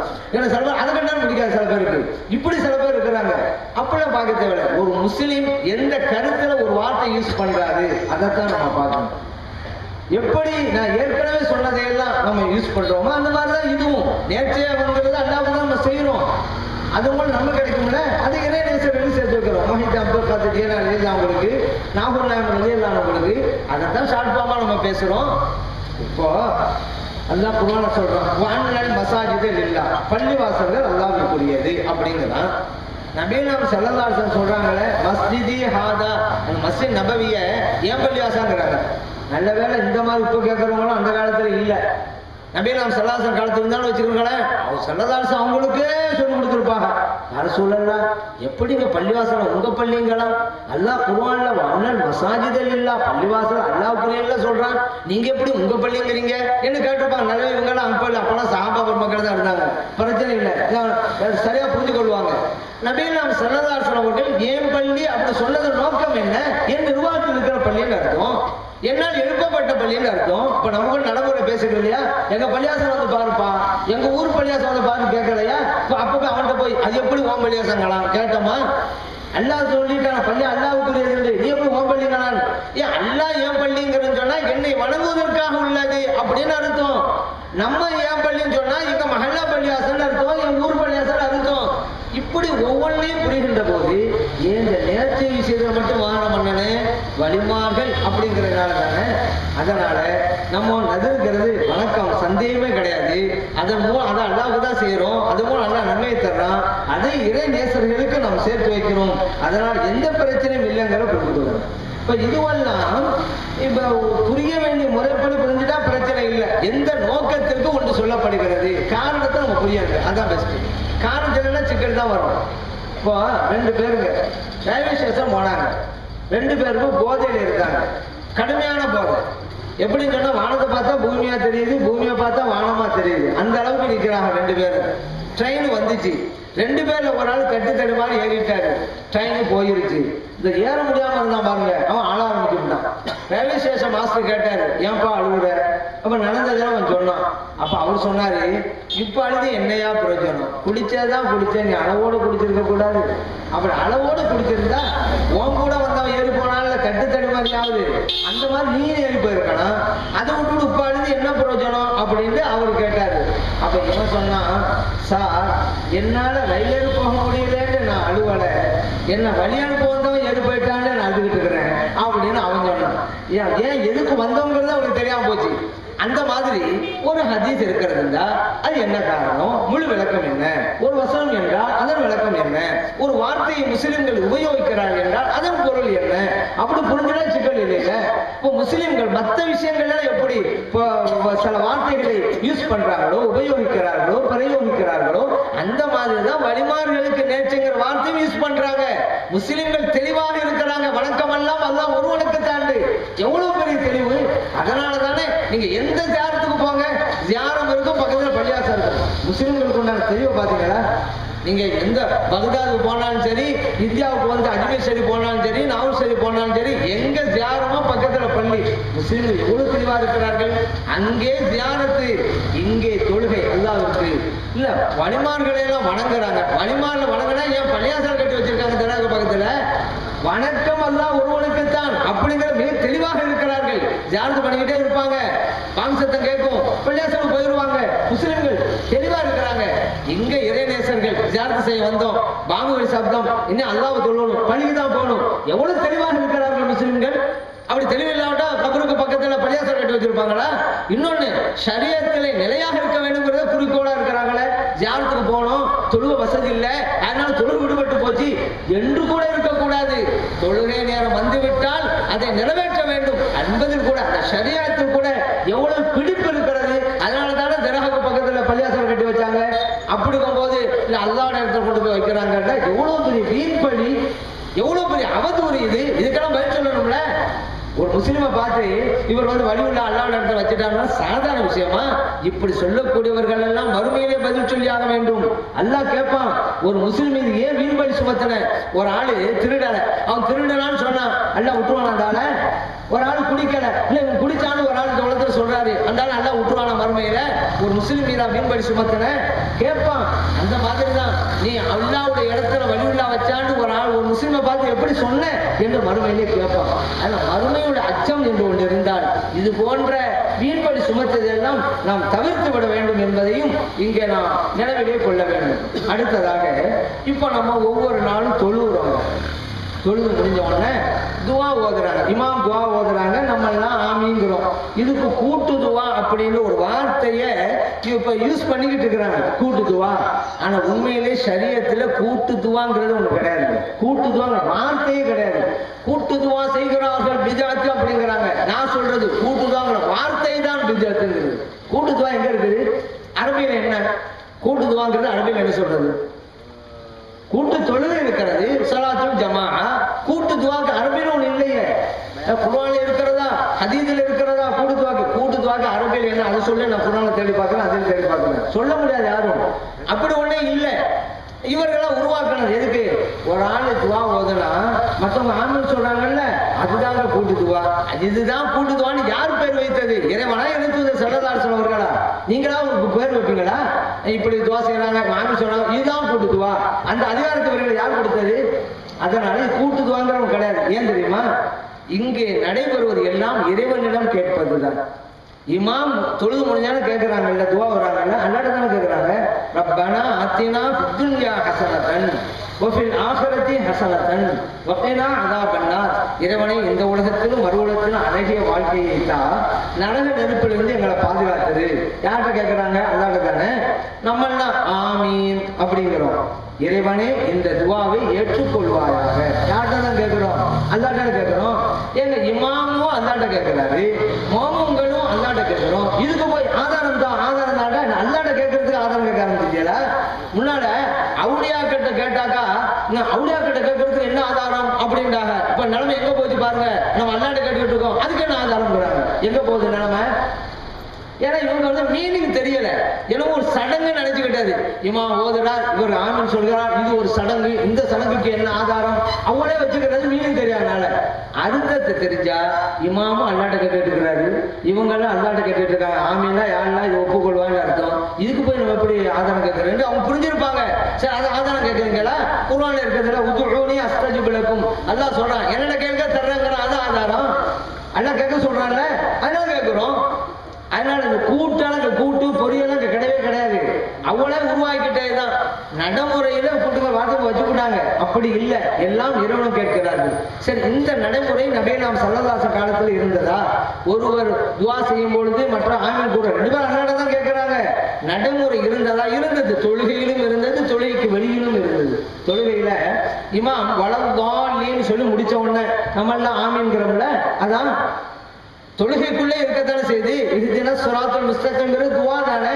இறைவனே எனக்கு நேரு வழியை காட்டுவாயாக அப்படி இமாம் ஓதுறாங்க. நம்ம எல்லாம் முடிஞ்ச உடனே வலல் ஆமீன் அப்படிங்கிறோம். வலல்லான்னு இமாம் சொன்ன உடனே நம்ம ஆமீன்கிறோம். ஏன்? இறைவன்கிட்ட கேட்கிறோம். இது தொழுகைக்குள்ளே இருக்கிறது. தொழுகைக்கு வெளியிலும் அப்படித்தான். அப்படின்னு நாம் ஸல்லல்லாஹு சொன்னாங்க, நான் எஜித்தமே மலவும் ஒரு இடத்துல ஒரு கூட்டம் ஒன்று கூடி அவர்கள் ஒருவர் துவா செய்கிறார், மற்றவர்கள் ஆமீன் கூறுகிறார்கள். இல்லா அஜாபஹுல்லா, அந்த துவாவை அல்லாஹ் அங்கீகரிக்கிறான். ஹாக்கிமிலே பதிவு செய்யப்பட்டிருக்கிறது, தபரானிலும் பதிவு செய்யப்பட்டிருக்கிறது. இந்த ஹதீஸை ஒரு நாளைக்கு 5 தடவைகள் நம்ம அமல்படுத்துறோம். குறைந்தபட்சம் 5 தடவைகள் அமல்படுத்துறோம். ஏன்?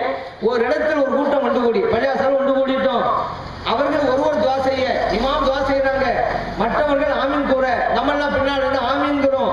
அந்த துவா அல்லாஹ் அங்கீகரிக்கிறான். இந்த ஹதீஸ ஒரு நாளைக்கு குறைந்தபட்சம், ஏன் நம் வீடுகள்ல இந்த துவா ஓதுவோம், கடைகள்ல ஓதுவோம், மற்ற இடங்கள்ல ஓதுவோம், குறைந்தபட்சம் பள்ளிவாசலில் 5 தடவை இந்த ஹதீஸை நாம் அமல் செய்து கொண்டிருக்கிறோம் என்பதை நாம் மனசிலே பதிய வைக்க வேண்டும். அடுத்து நபிகளாம் ஸல்லல்லாஹு அலைஹி வஸல்லம் மஸ்ஜித் நபவிக்கு போறாங்க. ஸைத் இப்னு சாபித் ரலியல்லாஹு இருக்கிறாங்க, அவங்களோட நண்பர் இருக்கிறாங்க, அபூ ஹுரைரா ரலியல்லாஹு இருக்க, 3 பேர். நபிகளாம் ஸல்லல்லாஹு அலைஹி வஸல்லம் போன பிறகு சொன்னாங்க, நீங்க துஆ செய்யுங்க. ஸைத் இப்னு சாபித் ரலியல்லாஹு துஆ செய்றாங்க, ஆமீன் அப்படின்னாங்க நபிகளாம் ஸல்லல்லாஹு அலைஹி வஸல்லம்.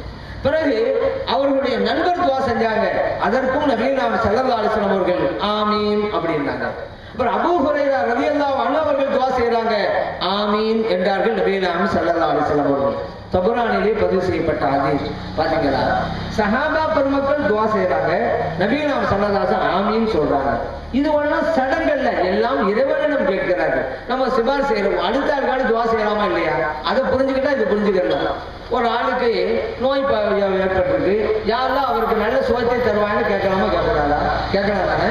ஒரு ஆளுக்கு கஷ்டத்துல இருக்கிறாரு, யாரெல்லாம் அவருடைய கஷ்டத்தை நீக்குவாயாக கேட்கலாமா? கேட்கக்கூடாதா? கேட்கலாம் தானே. ஒரு ஆள் ஏழ்மையில இருக்கிறாரு, யாரெல்லாம் அவருக்கு நிறைய செல்வத்தை கொடுப்பாயாக கேட்கலாம் தானே. அந்த மாதிரி ஒரு ஆள் துவா செய்யறாரு, யாரெல்லாம் அந்த துவாவை ஏற்றுக்கொள்வாயான்னு கேட்கிறோம். அடுத்த சகோதரருக்கு துவா செய்வதுங்கிறது எவ்வளவு ஏற்றமானது, அதைத்தானே ஆமீன்கிறோம். அவருடைய துவாவை யாரெல்லாம் ஏற்றுக்கொள்வாயாக. இப்ப எல்லாம் ஷரியத்தில் இருக்கக்கூடியது நபிகளாம் ஸல்லல்லாஹு அலைஹி வஸல்லம் செஞ்சு காமிச்சது. இன்னொரு ஹதீஸ் தெரியுமா, தபரானியில் பதிவு செய்யப்பட்டிருக்கு. நஜாஷி மன்னர், அபிசீனியா நாட்டு மன்னர், நபிகளாம் ஸல்லல்லாஹு அலைஹி வஸல்லம் துஆ செய்றாங்க, அல்லாஹ் மக்ஃபிர் லின் நஜாஷி, இறைவனே அபிசீனியா நாட்டு மன்னர் நஜாஷிக்கு நீ மன்னிப்பு வழங்குவாயாக. ஃபகாலல் முஸ்லிமூன், அங்கிருந்த சஹாபா பெருமக்கள் சொன்னார்கள், ஆமீன். தபரானிலே பதிவு செய்யப்பட்ட ஹதீஸ். அதனால துஆ ஓதுறது, ஆமீன் சொல்றது, இதுவெல்லாம் நபிகளாம் ஸல்லல்லாஹு அலைஹி வஸல்லம் அவருடைய காலத்தில் இருந்தது. தொழுகையிலும் இருந்தது, தொழுகைக்கு வெளியிலும் இருந்தது. நாமும் அப்படித்தான், தொழுகையிலும் நம்ம செய்யறோம், தொழுகைக்கு வெளியில செய்யறோம். ஷரியத்தில் இல்லாமல் இருக்கிறது அல்ல, அல்லாஹ்ட்ட தான் கேட்கிறோம். ஆனால் இதனுடைய பொருள் தெரியாமல் இதை ஒரு சடங்கு என்று வைத்துக் கொண்டு இதற்கென்ன ஆதாரங்கிறார்கள். நம்ம ஆமீன்டா யாரெல்லாம் ஒப்புக்கொள்வாங்க, எல்லாம் அல்லாஹ்ட்ட கேட்கலாம். அல்லாஹ்ட்ட தானே கேட்கணும், வேறாட்ட கேட்கறது இல்ல. தொழுது ஒண்ணு கேட்குறீங்களா? தொழுது ஒண்ணு தான் கேட்கணும். அல்லாஹ் சொல்றான், குர்ஆன் சொல்றான், யா அய்யுஹல்லதீன ஆமனு இஸ்தஈனு பிஸ்ஸப்ரி வஸ்ஸலா, இறை நம்பிக்கையாளர்களே தொழுகை கொண்டும் பொறுமை கொண்டும் என்ற உதவி தேடுங்கிறான்ல. தொழுது முடிச்சுட்டா என்ன உதவி தேடிக்கிட்டு இருக்கோம். இதை யார் இவர்கள் தடுக்க? இறைவனிடம் இவர்கள் அடியார்கள் கேட்டுக்கொண்டிருக்கிறார்கள். அவங்க கேட்கணும், கேட்காம போட்டு அவங்களாச்சு. அல்லாஹ்ட்ட கேட்கின்ற மக்களை கேட்காதன்னு சொல்வதற்கு இவர்கள் யார்? இந்த அதிகாரத்தை இவர்களுக்கு யார் கொடுத்தது? அதனால தாராளமா செய்யுங்க. இது வேண்டாம் என்று சொல்வர்கள் உண்மையிலே மிகப்பெரிய இழப்பை சந்தித்துக் கொண்டிருக்கிறார்கள். அல்லாஹ் தர்ற அந்த நியமத்தை எல்லாம் புறக்கணிச்சிட்டு இருக்காங்க. அது கூடாது, இது கூடாது, இது கூடாது, எல்லாம் கூடாது. கூப்பிட்டு கேட்டேன், என்னதான் கூடுன்னு சொல்லிட்டு போ அப்படின்னு. எல்லாம் கூடாது. அதே போல பாருங்க, நம்முடைய சரீரத்துல நாம் செய்யற இன்னொரு விஷயம், ஒவ்வொரு பெருநாள் வந்துட்டாக்கா இப்படி ஒரு பிரச்சனை வரும். என்ன பெருநாள் தொழுகை, பள்ளிவாசல் தொழுகிறோம். சில ஊர்களில் மைதானத்தில் போய் தொழுவாங்க. ரெண்டையும் செய்யலாம், மார்க்கத்தில் ரெண்டையும் செய்யலாம். ஆனா இன்னைக்கு சில பேர் இல்ல இல்ல அதெல்லாம் மைதானத்துல தான் தொழுவோம், பள்ளிவாசல் தொழுவே கூடாது அப்படி சொல்லக்கூடியவர்கள் இருக்கிறாங்க. ஏன்னா அவருடைய அறியாமை வெளிப்பாடு தான். அதெல்லாம் ரெண்டு விதமாகவும் செய்யலாம். ஏன் பள்ளியா சொல்லக்கூடாது? நபிகள் ஸல்லல்லாஹு அலைஹி வஸல்லம் மைதானத்தில் தானே தொழுதாங்க. மழை வந்த போது பள்ளியாசல் தொழுதாங்கல்ல, அதையும் பார்க்கணும்ல. மழை வந்த 2 சமயங்கள்ல நபிகள் ஸல்லல்லாஹு அலைஹி வஸல்லம் அவர்கள் பள்ளிவாசல் தான் தொழுதார்கள். மற்ற சமயங்கள்ல மைதானத்தில் தொழுதாங்க. மைதானத்தில் தான் தொழ வேண்டும்ங்கிற சட்டத்தால் அல்ல. மஸ்ஜித் நபவி ஒரு குறுகலானது, ஓரளவுக்கு தான் இடவசதி இருக்குது. சஹாபா பெருமக்கள்லாம் நபிகள் ஸல்லல்லாஹு அலைஹி வஸல்லம் பின்னால நின்று தொழுவணுங்கிறதுக்கு எல்லாரும் ஒரே நேரத்தில் வந்துருவாங்க. பள்ளி இடம் கொள்ளாது. ஆகவேதான் அத்தனை பேரும் மைதானத்துக்கு அழைச்சு போனோம். மைதானத்தில் நடந்த காரணம் இப்போலாம் பள்ளியாசல்ல 1ஆம் ஜமாத்து 2ஆம் ஜமாத்தா நடந்துடும், பிரச்சனை இல்லை. 2ஆவது இன்னொரு ஜமாத் நடந்து பிரச்சனை இல்லை. ஆனா அப்போ சஹாபா பெருமக்கள் நபிகள் ஸல்லல்லாஹு அலைஹி வஸல்லம் இமாமா இருக்கணும், அவங்க பின்னாடி தொழுதான் நினைக்கிறாங்க. அதை எல்லாம் வந்துருவாங்கல்ல. இடம் பத்தல, மைதானம் கூட்டு போனாங்க. இடம் கொள்ளவில்லை என்பதால் தான் போனார்கள். நம்முடைய விளக்கம் அல்ல, இந்த ஹதீஸுக்கு விளக்கம் அளித்த இமாம்களே ஷரஹ்களை எழுதி வச்சிருக்கிறாங்க. அதுக்கு ஆதாரம் என்ன தெரியுமா? மக்காவுல இருந்த முஸ்லிம்களை எங்க தொழுதாங்க? அதான் மக்காவில் இருந்த முஸ்லிம்கள் எல்லாம் அங்க இருக்கக்கூடிய பள்ளிவாசல் தான் தொழுதார்களே தவிர மைதானத்தில் தொழவில்லை. நபிகள் ஸல்லல்லாஹு அலைஹி வஸல்லம் மக்காவை ஹிஜ்ரி 8ல வெட்டி கொண்டாங்கல்ல. அதுக்கு அடுத்து 2 வருஷம் இருந்துச்சுல, பெருநாள் தொழுகை நடந்துச்சுல, நோம்பு பெருனா ஹஜ்ஜி பெருனா. மக்கத்துல இருந்த முஸ்லிம்கள் எல்லாம் காபாவில் இருக்கிற பள்ளிவாசல தானே தொழுதாங்க. சரி, மைதானத்தால தான் தொழணுங்கிற சட்டம் இருந்தா மக்காவில் இருக்கிற முஸ்லிம்களுக்கும் நபிகள் ஸல்லல்லாஹு அலைஹி வஸல்லம் அப்படிதான் சட்டம் போட்டிருப்பாங்க. மதீனாவில் இருக்கிற முஸ்லிம்களுக்கு ஒரு சட்டம், மக்காவில் இருக்கிற முஸ்லிம்களுக்கு இன்னொரு சட்டமா? நபிகள் ஸல்லல்லாஹு சொல்லியிருப்பாங்களா இல்லையா? இப்ப இங்க நம்ம சொல்ல முடியாது, இந்த பள்ளியில 1,00,000 மடங்கு கிடைக்கும்ல, அதனாலதான் அப்படிலாம் சொல்ல முடியாது. அப்படி பார்த்தா மஸ்ஜித் நபவியில தான் 1000 மடங்கு நன்மை கிடைக்கும். அதை விட்டு முடியும் மைதானத்துக்கு போகணும். இது தெளிவாக இருக்கிறது. மக்காவில் இந்த பள்ளிவாசல் பெரிய பள்ளி, மக்களுடைய எண்ணிக்கை அடிப்படையில் கொள்ளளவு அதிகமாக இருந்தது. மஸ்ஜித் நபவி மக்களுடைய எண்ணிக்கை ஒரே நேரத்தில் கொள்ளாது. இதுதான் காரணம் அப்படின்னு ரொம்ப தெளிவாக இருக்கிறது. இல்ல நபிகள் ஸல்லல்லாஹு அலைஹி வெளிப்பட சொல்லியிருப்பாங்க, பெருநாள் தொழுகையை மைதானத்தில் தான் தொழ வேண்டும் சொல்லியிருப்பாங்க. ஒரு இடத்துல காட்ட முடியுமா? அப்படி சொல்லியிருக்காங்க. நபிகள் ஸல்லல்லாஹு செஞ்சாங்க. காரணம் இதுதான். அதுதான் சட்டம் என்றால் மக்களுக்கு முஸ்லிம்களும் மைதானத்தில் தான் தொழுதிருக்க வேண்டும். அப்படிதான் சட்டம் போட்டுக்கணும். சரி, இன்னைக்கு போங்க. இன்னைக்கு காட்டுமாரெல்லாம் போறாங்கல்ல, பாக்குறாங்கல்ல, அந்த மஸ்ஜித் நபவியில பெருநாள் தொழுகை என்ன நடக்குது? அது நோம்பு பெருநாள் தொழுகையா இருக்கட்டும், ஹஜ் பெருநாள் தொழுகையா இருக்கட்டும், பள்ளியாசல் நடக்குது. இங்க மக்காவா இருக்கட்டும், மதீனாவா இருக்கட்டும். காரணம் என்ன? இப்பதான் பெரிய பள்ளியாசலா போச்சு, லட்சக்கணக்கான மக்கள் உள்ளே நிக்கலாம், பிரச்சனை இல்லை. அதனால் மார்க்கம் கிடையாது. அது ரெண்டுமே கூடுங்க. இப்போ மைதானத்தில் தான் தொழ வேணுங்கிறாங்கல்ல, வேண்டாம் ஒரு தத்துவம் பேசுவாங்க. நபிகள் ஸல்லல்லாஹு அலைஹி வஸல்லம் ஒன்றை செய்து விட்டால் அப்படியே நாங்கள் பின்பற்றுவோம். அப்படி ஒரு தத்துவம் பேசுறது சில இளைஞர்கள் எல்லாம் கிடைத்தது. அப்படியே பின்பற்றுவோம். சரி, அப்படியே பின்பற்றனாலதான் மைதானத்துக்கு போறீங்க. இன்னொன்னு சேர்த்துல பின்பற்றணும். நபிகள் ஸல்லல்லாஹு அலைஹி வஸல்லம் ஹஜ் பெருநாளை முடிச்சு விட்டா, பெருநாள் முடிஞ்ச உடனே ஆனா அந்த மைதானத்தை வச்சு அறுப்பாங்க. இன்னைக்கு ஒண்ணு அப்படி செஞ்சுட்டு வர்றாங்க. அது கிடையாது. தொழுதுட்டு வந்தாலும் வீட்டுல தான் எல்லாம் செஞ்சுட்டு இருக்கிறாங்க. அப்படியே பின்பற்றணும்னு சொன்னா அங்க போகும்போது ஆடுகளோட போகணும். அவங்க முடிஞ்ச உடனே அங்கேயே இருக்கணும். நபிகள் ஸல்லல்லாஹு அலைஹி வஸல்லம் மைதானத்தில் தான் உங்க ஹையா கொடுத்தார்கள். நீங்க அப்படி செய்ய வேண்டியதானே? ஏன் செய்ய மாட்டேங்கிறீங்க? அப்ப இந்த உடனே சும்மா சொல்றதுதான், யதார்த்த நிலை அல்ல. அப்படிங்கிற புரிஞ்சுக்கலாம். சரி, ரெண்டுமே மார்க்கத்தில் கூடுங்கிற புரிஞ்சுக்கலாம். எப்படி வேணாலும் செய்யலாம். இதான் நம்ம மார்க்க சட்டம் சொல்லுகிறது. சரி, எது சிறந்தது? மைதானம் சிறந்ததா, பள்ளி சிறந்ததா? அப்படி ஒரு பேச்சு வருதுல்ல. பள்ளி தான் சிறந்தது. காரணம் என்ன தெரியுமா? பள்ளி கண்டு நபிகள் ஸல்லல்லாஹு அலைஹி வஸல்லம் சில சிறப்புகளை சொல்லி தந்திருக்கிறாங்க. ஒருவர் காலை நேரத்திலே தொழுகைக்காக பள்ளிவாசலுக்கு சென்றால் அல்லாஹ் சொர்க்கத்திலே அவருக்கு ஒரு மாளிகையை எழுப்புகிறான். புகாரிலே பதிவு செய்யப்பட்ட ஹதீஸ். ஒரு நாள் பெருநாள் அன்னைக்கு தொழுகைக்காக வேண்டி பள்ளிவாசலுக்கு போறான்னா இந்த ஹதீஸின் அடிப்படையில ஒரு மாளிகை எழுப்பப்படும் சொர்க்கத்துல. மைதானத்துக்கு போனா இந்த சிறப்பு கிடைக்காது. போய் தொழுவலாம், மைதானத்துக்கு போய் தொழுவலாம், பிரச்சனை இல்லை. ஆனா இந்த சிறப்பு கிடைக்காது. ஏன்? பள்ளிக்கு போனாதான் கிடைக்கும்னு நபிகள் ஸல்லல்லாஹு அலைஹி வஸல்லம் சொன்னாங்க. புகாரி எடுத்து பாருங்க. மேலும் நபிகள் ஸல்லல்லாஹு அலைஹி வஸல்லம் சொல்றாங்க, பள்ளியை நோக்கி ஒருவர் தொழுகைக்காக சென்றால் அவர் எடுத்து வைக்கிற ஒவ்வொரு அடிக்கும் ஒரு நன்மை எழுதப்படுகிறது, ஒரு பாவம் அளிக்கப்படுகிறது. ரவாஹுல் புகாரி. இதுவும் புகாரி தான் பதிவு செய்யப்பட்டிருக்கு. ஒரு நாள் காலையில பெருநாள் தொழுகைக்காக வேண்டி பள்ளியாசலுக்கு போறான்னு வைங்களேன், ஒவ்வொரு அடிக்கும் ஒரு நன்மை எழுதப்படுகிறது, பாவம் அளிக்கப்படுகிறது. பள்ளியாசலுக்கு போனா இந்த சிறப்பு மைதானத்தை நோக்கி நடந்தால் கிடையாது. ஏன் நபிகள் ஸல்லல்லாஹு அலைஹி வஸல்லம் சொல்லல மைதானத்துக்கு போனா பெருநாள் தொழுகைக்கு போனா இந்த சிறப்பு சொல்ல, பள்ளிவாசலுக்கு தான் சொல்லி இருக்கிறாங்க. அதனால இந்த சிறப்பு இவர்களுக்கு தான் கிடைக்கும். அதே போல நபிகள் ஸல்லல்லாஹு அலைஹி வஸல்லம் இன்னொரு ஹதீஸ் சொல்றாங்க. அதுவும் புகாரி தான் பதிவு செய்யப்பட்டிருக்கு. ஒரு ஆள் பள்ளிக்குள்ள இருந்து தொழுகையை எதிர்பார்த்துக்கிட்டே இருக்கிறார். எப்ப தொழுவ வரும் தொழுவு உட்கார்ந்துட்டு இருக்கிறார். இப்ப மலக்குமார்கள் எல்லாம் அவருக்கு துவா செய்கிறார்கள். அல்லாஹ் மக்ஃபிர்லஹு வர்ஹம்ஹு, இறைவனே இவரை மன்னிப்பாயாக, இவருக்கு உன்னுடைய அருள்மழையை பொழிவாயாக. மலக்குமார்கள் கேட்டுக்கிட்டே இருப்பாங்க. புகார்ல இருக்குது. இப்போ ஒரு நாள் காலையில பர்னா தொழுகைக்கு பள்ளியாசல் போனாரு. அந்த தொழுகையோட நேரம் வர வரைக்கும் பள்ளிக்குள்ள உட்கார்ந்து தக்பீர் சொல்லிக்கிட்டே இருப்பான்னு வச்சுக்கிறீங்களேன். மலக்குமாருடைய துவா அவர் பெற்றுக்கொண்டே இருக்கிறார். ஏன் பள்ளியில இருக்கிறார், எதிர்பார்த்து இருக்கிறாரு. மைதானத்தில் போய் உட்கார்ந்து இருந்தா இந்த சிறப்பு இல்லை. தொழுகை கூடும், அது ஒரு விஷயம். எங்கு வேண்டுமானாலும் தொழலாம். ஆனால் பள்ளிக்கு சென்று தொழுதால் இத்தனை சிறப்புகள் கிட்டுகின்றன. நபியலாம் ஸல்லல்லாஹு அலைஹி வஸல்லம் இடவசதி இல்ல, குறுகிய பள்ளி அப்படிங்கறனாலதான் அங்கே மைதானத்தை அழைத்து சென்றார்கள். இது நாம உருவாக்கிய ஒரு விளக்கம் அல்ல. இந்த ஹதீஸுடைய விளக்கத்திலேயே இமாம்கள் எல்லாம் எழுதி வைத்திருக்கிறார்கள். மக்காவுடைய பள்ளி விசாலமாக இருந்தது, பள்ளியிலே தொழுதார்கள். மதீனாவுடைய பள்ளி கொஞ்சம் குறுகலா இருந்தது, இடவசதி இல்லை, ஆக மைதானத்துக்கு போனார்கள். இப்படி ஒவ்வொரு ஹதீஸையும் பார்க்கணும், அந்த ஹதீஸுடைய பின்னணியை பார்க்கணும், உண்மை நிலை என்ன என்பதையும் புரியணும். அப்படி இல்லாம நாம உருவாக்கினாக்கா மிகப்பெரிய சிக்கல் தான். அதான் மற்றவங்க கேளுங்கிறது, ஆனா கேட்க மாட்டேங்கிறாங்க சில பேர். அதே போல பாருங்க, இப்ப தாயத்து போற வழக்கம் இருக்கு முஸ்லிம்களுக்கு மத்தியில. குழந்தைகளுக்கு தாயத்து போடுவாங்க, திக்ரு துஆக்கள். இது கூடுமா அப்படின்னா, ஒரு முறைப்படி எந்த விஷயத்தை செஞ்சு தாயத்து போட்டா அது கூடும் மார்க்க அனுமதிக்கிறதோ அந்த வகையை செய்து கொள்ளலாம். ஒட்டுமொத்தமாக தாயத்து கூடும் அப்படின்னு சொல்லக்கூடாது, ஒட்டுமொத்தமாக தாயத்து கூடாது அப்படின்னு சொல்லக்கூடாது. ஆனா இன்னைக்கு சில பேர் எல்லாத்துக்கும் கூடாதுன்னு சொல்ற மாதிரி இந்த தாயத்தும் கூடாது. அதுல வேற இந்த அடுக்குமொழியில, அந்த அடுக்குமொழிக்கு மட்டும் பஞ்சம் இருக்காது. தாயத்து ஈமானுக்கு ஆபத்து அப்படி ஒரு நோட்டீஸ் சொல்றாரு.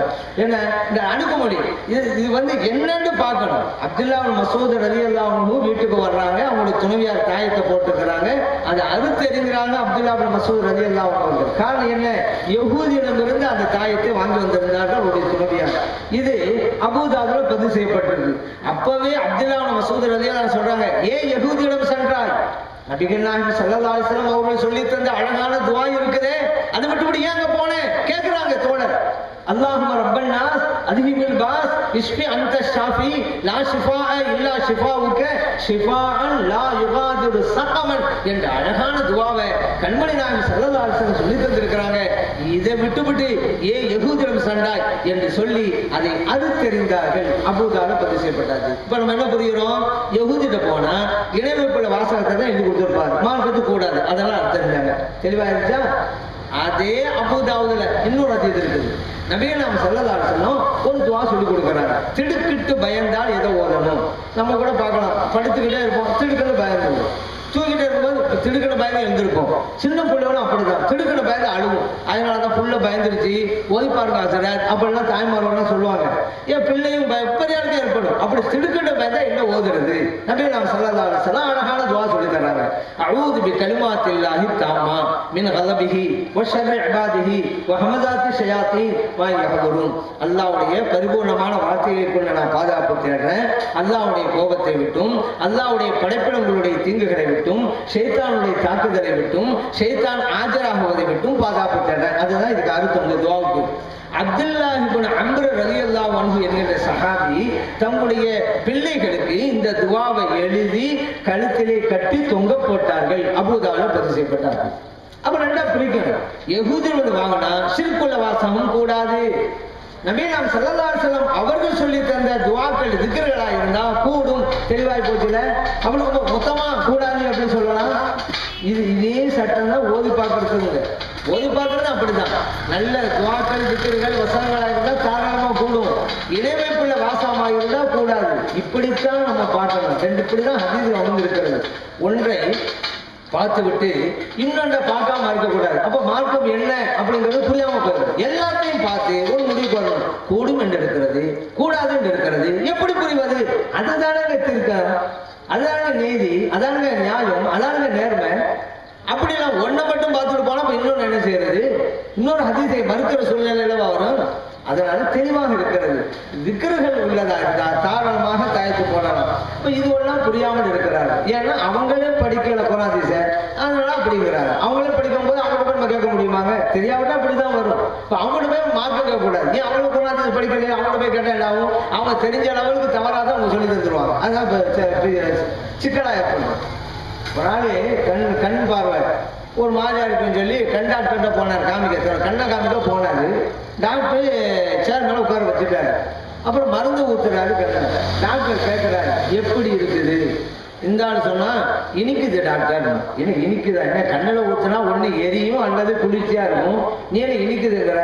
அவன் சொன்னா எங்க டாக்டர் என்னுடைய கண்ணில் நீங்க மருந்து ஊத்துறீங்க, என் வாயிலே ஊத்திக்கிட்டே இருக்கிறீங்க அப்படின்னு அவன் சொல்றான். இந்த டாக்டருக்கு கண் எதுன்னு தெரியல, வாய் எதுன்னு தெரியல. அவர்கிட்ட போய் இவர் ட்ரீட்மெண்ட் எடுக்க போயிருக்கிறாரு. அப்ப இவரு நிலைமை என்ன ஆகும்? இன்னொரு ஆள் கண் டாக்டர்கிட்ட போனாரு. அவர் என்ன சொன்னார்னா, டாக்டர் எதை பார்த்தாலும் ரெண்டாவே தெரியுது அப்படின்றாரு. போனது ஒரு ஆள் தான். டாக்டர் இவரை பார்த்து கேட்டாரு, இதை சொல்ல ஏன்ப்பா நீங்க 4 பேர் வந்தீங்க அப்படிங்கிறாரு. ஏன்னா இப்ப டாக்டர் எதை பார்த்தா இப்ப 4ஆ தெரியுது, அவர்கிட்ட தான் இவர் போய் ட்ரீட்மெண்ட் எடுக்க போறாரு, எனக்கு 2ஆ தெரியுது என்ன ஆகும்? அதனால ஒரு விஷயத்தை நம்ம கேட்கிறதா இருந்தா அந்த ஞானம் யாரிடம் இருக்கிறது என்று பார்த்து கேட்கணும். அந்த ஞானம் இல்லாதவனுக்கு கேட்டா இப்படித்தான் தவறுதலாக தீர்ப்பு வழங்குவார்கள், ஃபத்வாக்கள் வழங்குவார்கள். அப்படிப்பட்ட காலம் வரும். நபி நாம் ஸல்லல்லாஹு அலைஹி சொன்னாங்களே, பின்னால ஒரு காலம் வரும், கல்வி ஞானம் இல்லாம இருப்பாங்க.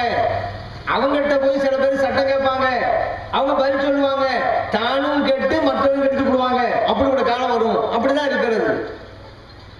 அதனால் குர்ஆன் ஹதீஸோட ஞானம் யாருக்கு இருக்கிறது என்று பார்த்து நீங்கள் கேள்விகளை கேளுங்கள். கேட்க வேண்டும். கேட்கத்தானே நம்ம மார்க்கும் கேட்கணும். ஆனா கேட்கறது எப்படி கேட்கணும்? தெரிஞ்சு கொள்ள வேணும்னு கேட்கணும். சில பேர் கேள்வி கேட்பாங்க, அடித்தாலும் அடக்கணும்னால கேள்வி கேட்கிறவங்களா இருக்கிறாங்க. இன்னும் சில பேர் எனக்கு தெரியும் என்று காட்டுவதற்காக கேட்பாங்க. கேள்வி கேட்க தேவையில்லை, அவங்க கேள்வி வைப்பாங்க. ஏன்னா அந்த விஷயம் உங்களுக்கு தெரியுமா, அதை காட்டணுமா, அதுக்காக வேண்டி. அப்ப அல்லாஹ் குர்ஆன்ல சொல்றான், ஃபஸ்அலு அஹ்ல ذிக்ரி இன் குன்தும் லா தஅலமூன். தெரியலையா, தெரிஞ்சவங்க கேட்டு தெரிஞ்சுக்கிறீங்க, இதுக்காக கேட்கலாம். அல்லாஹ் இன்னொரு இடத்துல சொல்றான், வலா தஸ்அலு அன் அஷ்யா இன் துபதலக்கும் தஸூக்கும். இன்னும் சில கட்டங்கள்ல நீங்க கேள்வி கேட்க கூடாது. கேள்வி கேட்டா உங்களுக்கு தான் தீங்கா முடியுங்கிறான். கேள்வி கேட்க வேணும்னு சொல்லி தர்றான், கேட்க கூடாதுன்னு சொல்றான். அப்படி என்ன?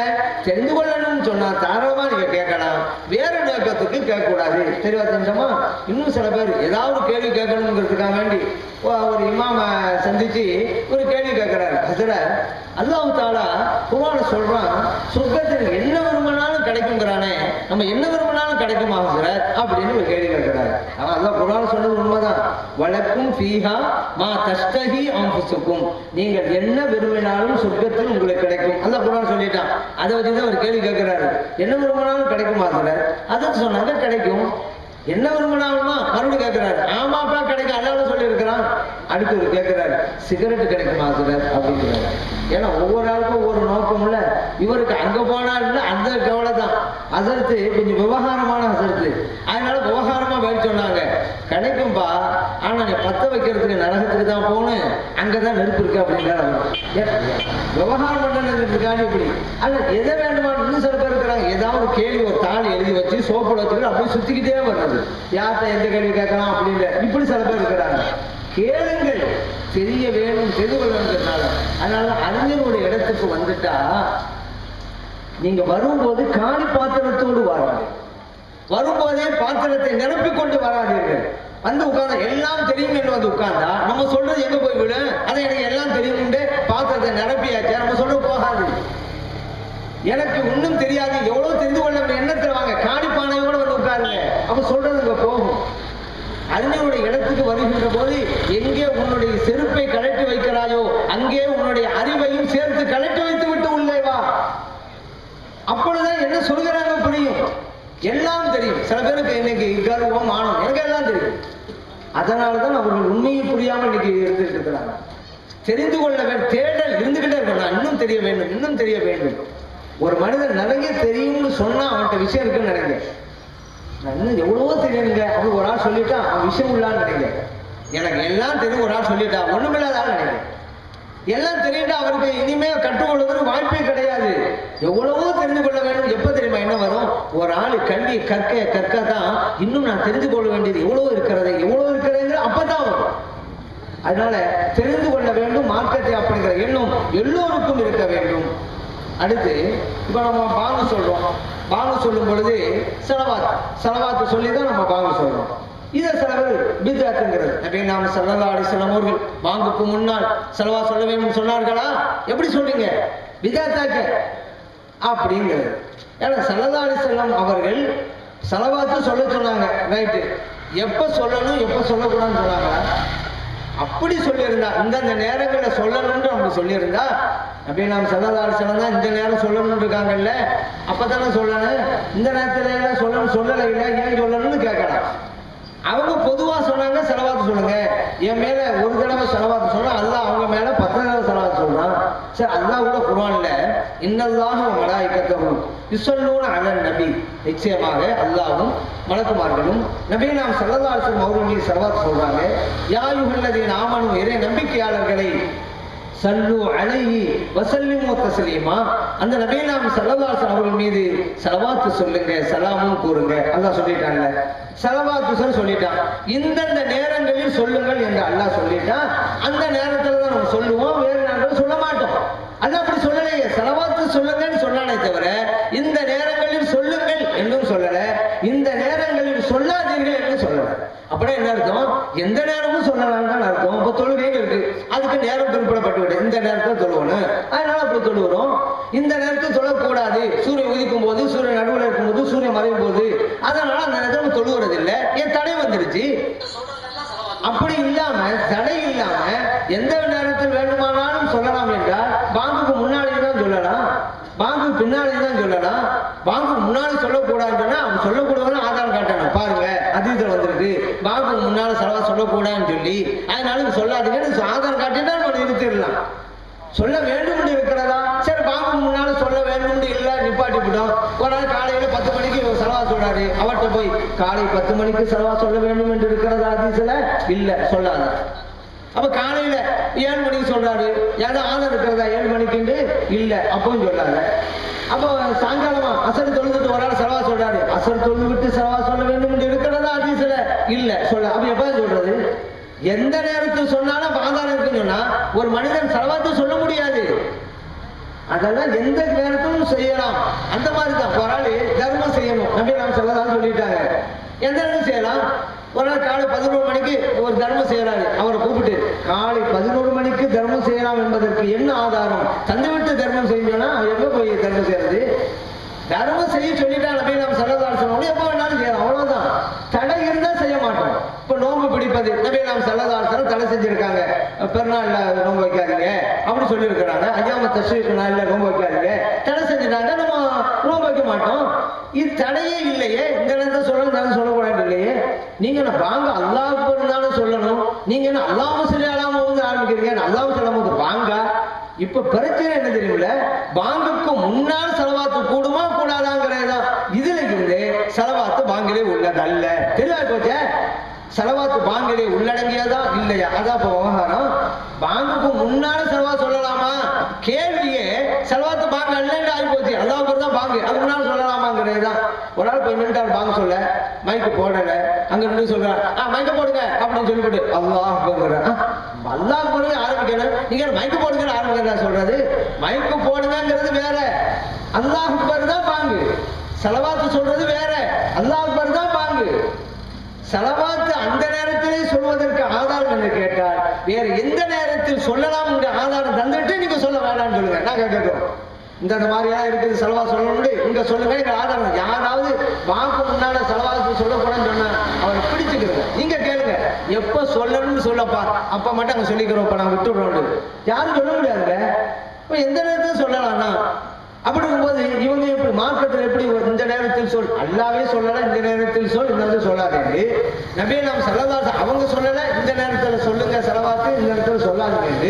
அப்படி இருக்கும்போது இன்னைக்கு சில பேர் பாக்கு முன்னால சொல்லாதீங்க அப்ப சொல்லாதீங்க. இந்த அதிகாரத்தை இவர்களுக்கு யார் கொடுத்தது? ஷரியத்தை அல்லாஹ் சொல்ல வேண்டும், அல்லாஹ் ரசூல் ஸல்லல்லாஹு அலைஹி வஸல்லம் அவங்க சொல்லணும் ஷரியத்தை. இன்னைக்கு சில பேர் ஷரியத்தை அந்த கையில் எடுத்துக்கிட்டாங்க.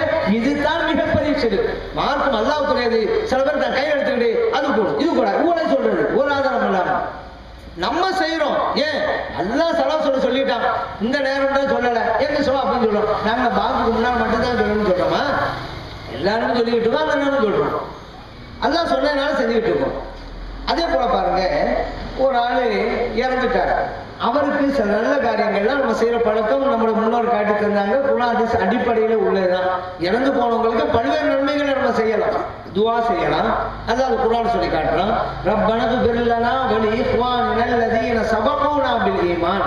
இறைவனே எங்களையும் மன்னிப்பாயாக, ஈமானோடு எங்களுக்கு முன்பு சென்று விட்டார்களே அந்த எங்கள் சகோதரர்களையும் மன்னிப்பாயாக.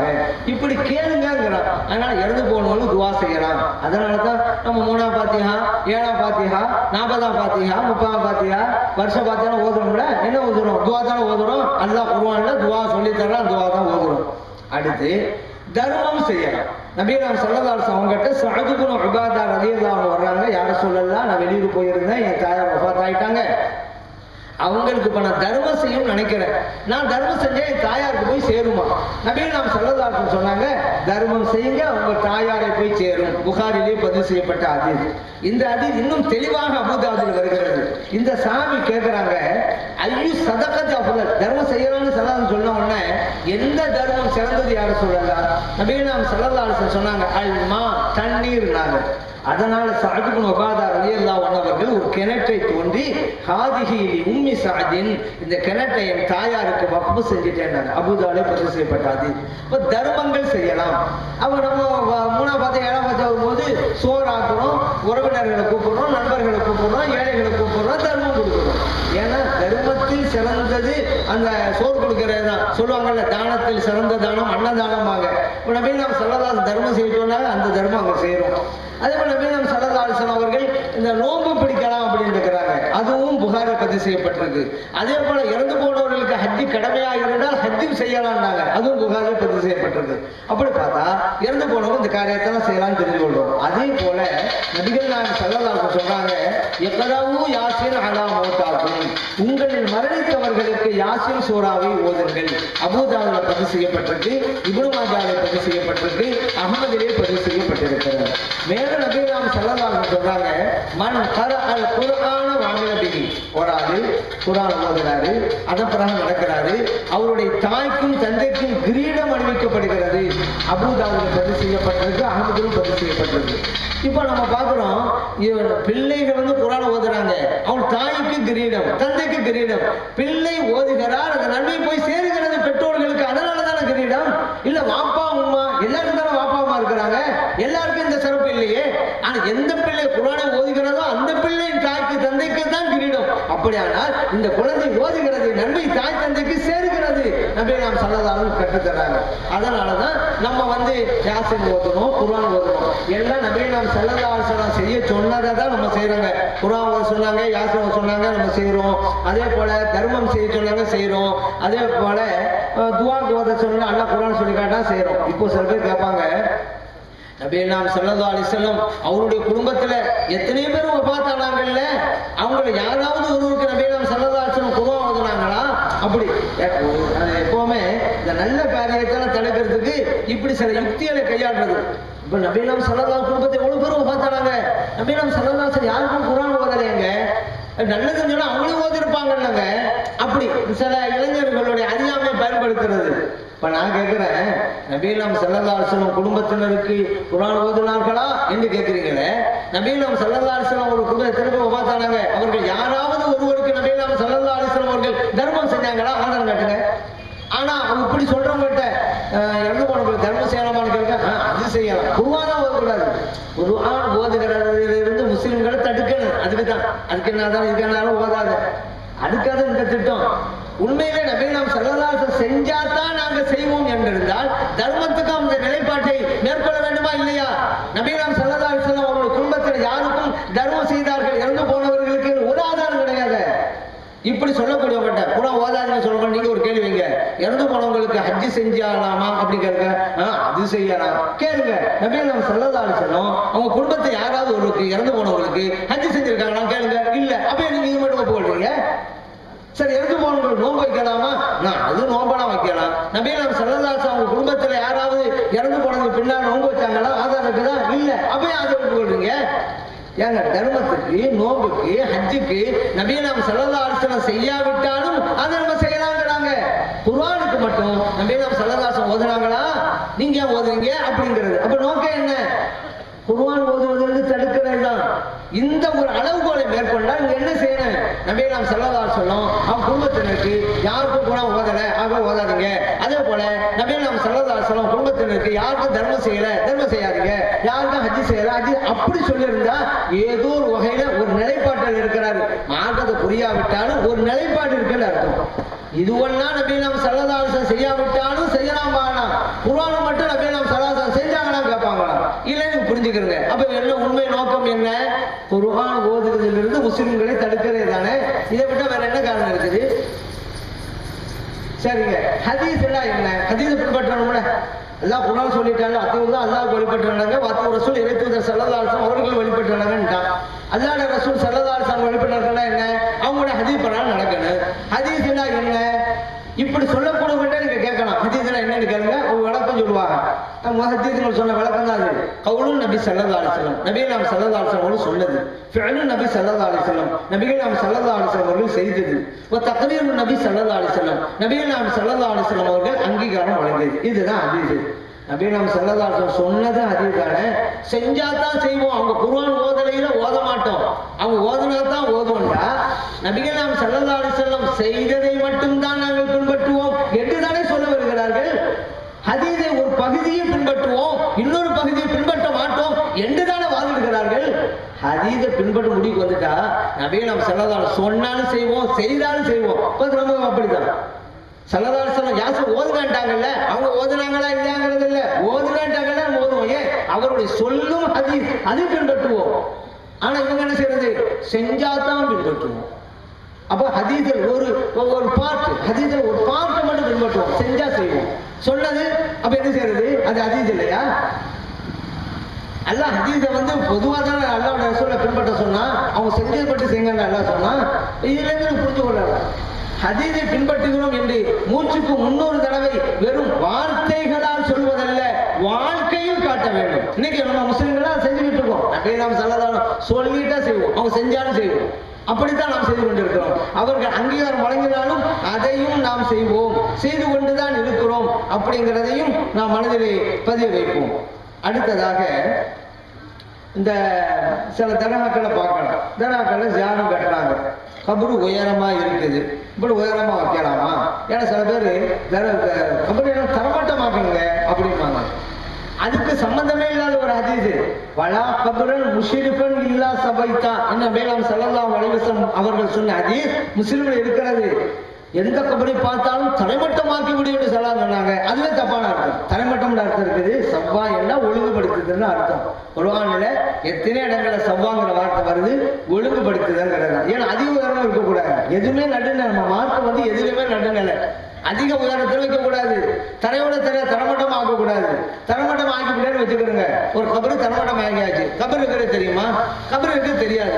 கபர் இருக்கிறது தெரியலைன்னா கபரை பார்த்தா சலாம் சொல்லுங்கன்னு நபிகள் நாயகம் ஸல்லல்லாஹு அலைஹி வஸல்லம் சொன்னாங்கல்ல, அதை எப்படி அமல் கொண்டு வர்றது? அதான் கபருக்கே தெரியல, எப்படி சலாம் சொல்லுவீங்க? கபரு இருக்கிற இடத்துக்கு நீங்க செருப்பணிஞ்சு கொண்டு போகாதீங்கன்னாங்கல்ல, அந்த சட்டத்தை எப்படி நீங்க ஃபாலோ பண்ணுவீங்க? அந்த கபருக்கே தெரியல. கபருக்கு மேல உட்காராதீங்க நபிகள் நாயகம் ஸல்லல்லாஹு அலைஹி வஸல்லம் அவர்கள். எந்த அளவுக்கு தெரியுமா? கபருக்கு மேல ஒரு ஆள் உட்கார்ந்துட்டா, நெருப்புக்கு மேல ஒரு ஆள் உட்கார்ந்தாலும் வைங்க, அந்த நெருப்பு அவருடைய உடையையும் எரித்தது, அவருடைய உடலையும் எரித்தது. அது கூட பரவாயில்லை, அதை விட கொடியது கபருக்கு மேலே உட்காருவது என்று நபிகள் நாயகம் ஸல்லல்லாஹு அலைஹி வஸல்லம் சொன்னாங்க. முஸ்லிம்ல பதிவு செய்யப்பட்டிருக்கிறது. கபரு என்று தெரிந்தால்தானே உட்காரக்கூடாதுங்கிற சட்டத்தை ஃபாலோ பண்ண முடியும். நீங்க தரமட்டம் ஆக்கி விட்டாக்கா கட்டாத ரெண்டு ஒரு ஆள் நினைச்சு உட்கார்ந்து போடுவாரு. கபருக்கு மேல உட்கார்ந்து மிகப்பெரிய பாவத்திலே சம்பாதிப்பாரு. கபருக்குன்னு சில சட்டத்திட்டங்களை அப்படியே நாம் சொல்லலாம் சொல்லி இருக்கிறாங்க. அப்படி என்றாலே கபரு உயரமா இருந்தால்தான் அந்த சட்டத்தை ஃபாலோ பண்ண முடியும். அப்ப சாதாரண சிந்திச்சாலும் அப்படித்தான். சரிங்க, நபிகள் நாயகம் ஸல்லல்லாஹு அலைஹி வஸல்லம் அவருடைய கபர் எப்படி இருந்துச்சு? சஹாபா பெருமக்கள் காலத்திலேயே புகாரில் இடம்பெற்றிருக்க சுஃபியானு தம்மா ரலியல்லாஹு அன்ஹு சொல்றாங்க, ரஅய்து கபரன் நபி ஸல்லல்லாஹு அலைஹி வஸல்லம் முஸல்லமன். இறைத்தூதர் ஸல்லல்லாஹு அலைஹி வஸல்லம் அவருடைய கபரு நான் பார்த்தேன், உயரமாக இருந்தது. ஒட்டகத்தின் நிலை போல் உயரமாக இருந்தது. முஸல்லமன் அதான் இருக்கும். ஒட்டகத்தின்ல பார்த்திருப்பீங்க, முதுகிட்ட அப்படி இருக்கும். அந்த மாதிரி உயரமாக இருந்தது. நபிகள் நாயகம் ஸல்லல்லாஹு அலைஹி வஸல்லம் கபரு உயரமா தான் இருந்துச்சு. ஏன் கபரு உயரமா தான் இருக்கணும்? அப்பதான் அடையாளம். நபிகள் நாயகம் ஸல்லல்லாஹு அலைஹி வஸல்லம் ஏன் ஒழுங்குபடுத்துறாங்க? அதிகமான உயரத்தை வர வச்சிருந்தா அதுவும் தப்பு தான். ஏன் நம்ம எதிரில் நடுநிலையைத்தான் போதிக்கிறது. சரி, இப்ப சில இடங்கள்ல வந்து போர்வை போத்துறாங்க, ஒரு மரியாதைக்கா செய்யறாங்க.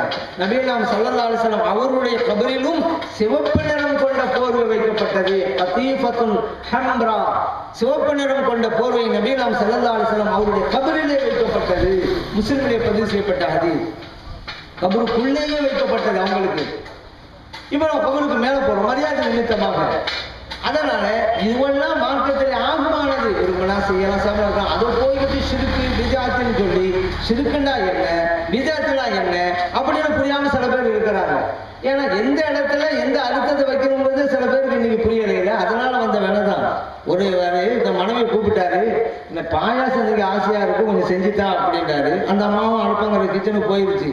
கொஞ்ச நேரம் கழிச்சோம் ஒரு சத்தம் ஒண்ணு வருது அந்த அடுப்பாங்கரையில இருந்து. ஒரு தரம், ரெண்டு தரம் ஏலம் போடுற சத்தம். என்ன பாயசம் தானே செய்ய சொன்னோம், இங்கே ஏலம் போட்டு இருக்காங்க அப்படின்னு சொல்லி உள்ள போய் பார்த்தா அந்த அம்மா கையில ஒரு புஸ்தகம் இருக்குது, சமையல் செய்வது எப்படி, அதான் புஸ்தகம். அதுல ஒரு பக்கத்துல பாயாசம் தயாரிக்கும் முறை அப்படின்னு போட்டிருக்காங்க. அதை பார்த்து பார்த்து தான் நம்ம தயார் பண்ணிக்கிட்டே வருது. இன்னைக்கு சில பேர் இந்த டிவியை பார்த்து தயார் பண்ண ஆரம்பிச்சுட்டாங்கல்ல, அதனால காசு தான் வீணாடிச்சு, அதை செஞ்சதுதான் சரியில்லாம போச்சுன்னு வச்சுக்கிறேங்க. அப்ப இந்த மாதிரியா பார்த்து அந்த பாயாசத்தை தயார் பண்ணிக்கிட்டே வருது. கடைசியில போட்டிருக்கு குறிப்பு, பாயாசம் கொதி வந்த பிறகு ஏலம் போட்டு இறக்கவும் இருக்குது. ஏலம்னா ஏலக்காய் போடணும்னு அர்த்தங்க. இந்த அம்மா என்ன நினைச்சுக்கிடுச்சு, ஒரு தரம் உள்ளதுன்னு ஏலம் போட்டுக்கிறாரு, பாயசம் உட்படுமா? அப்ப அந்த மாதிரி தான்.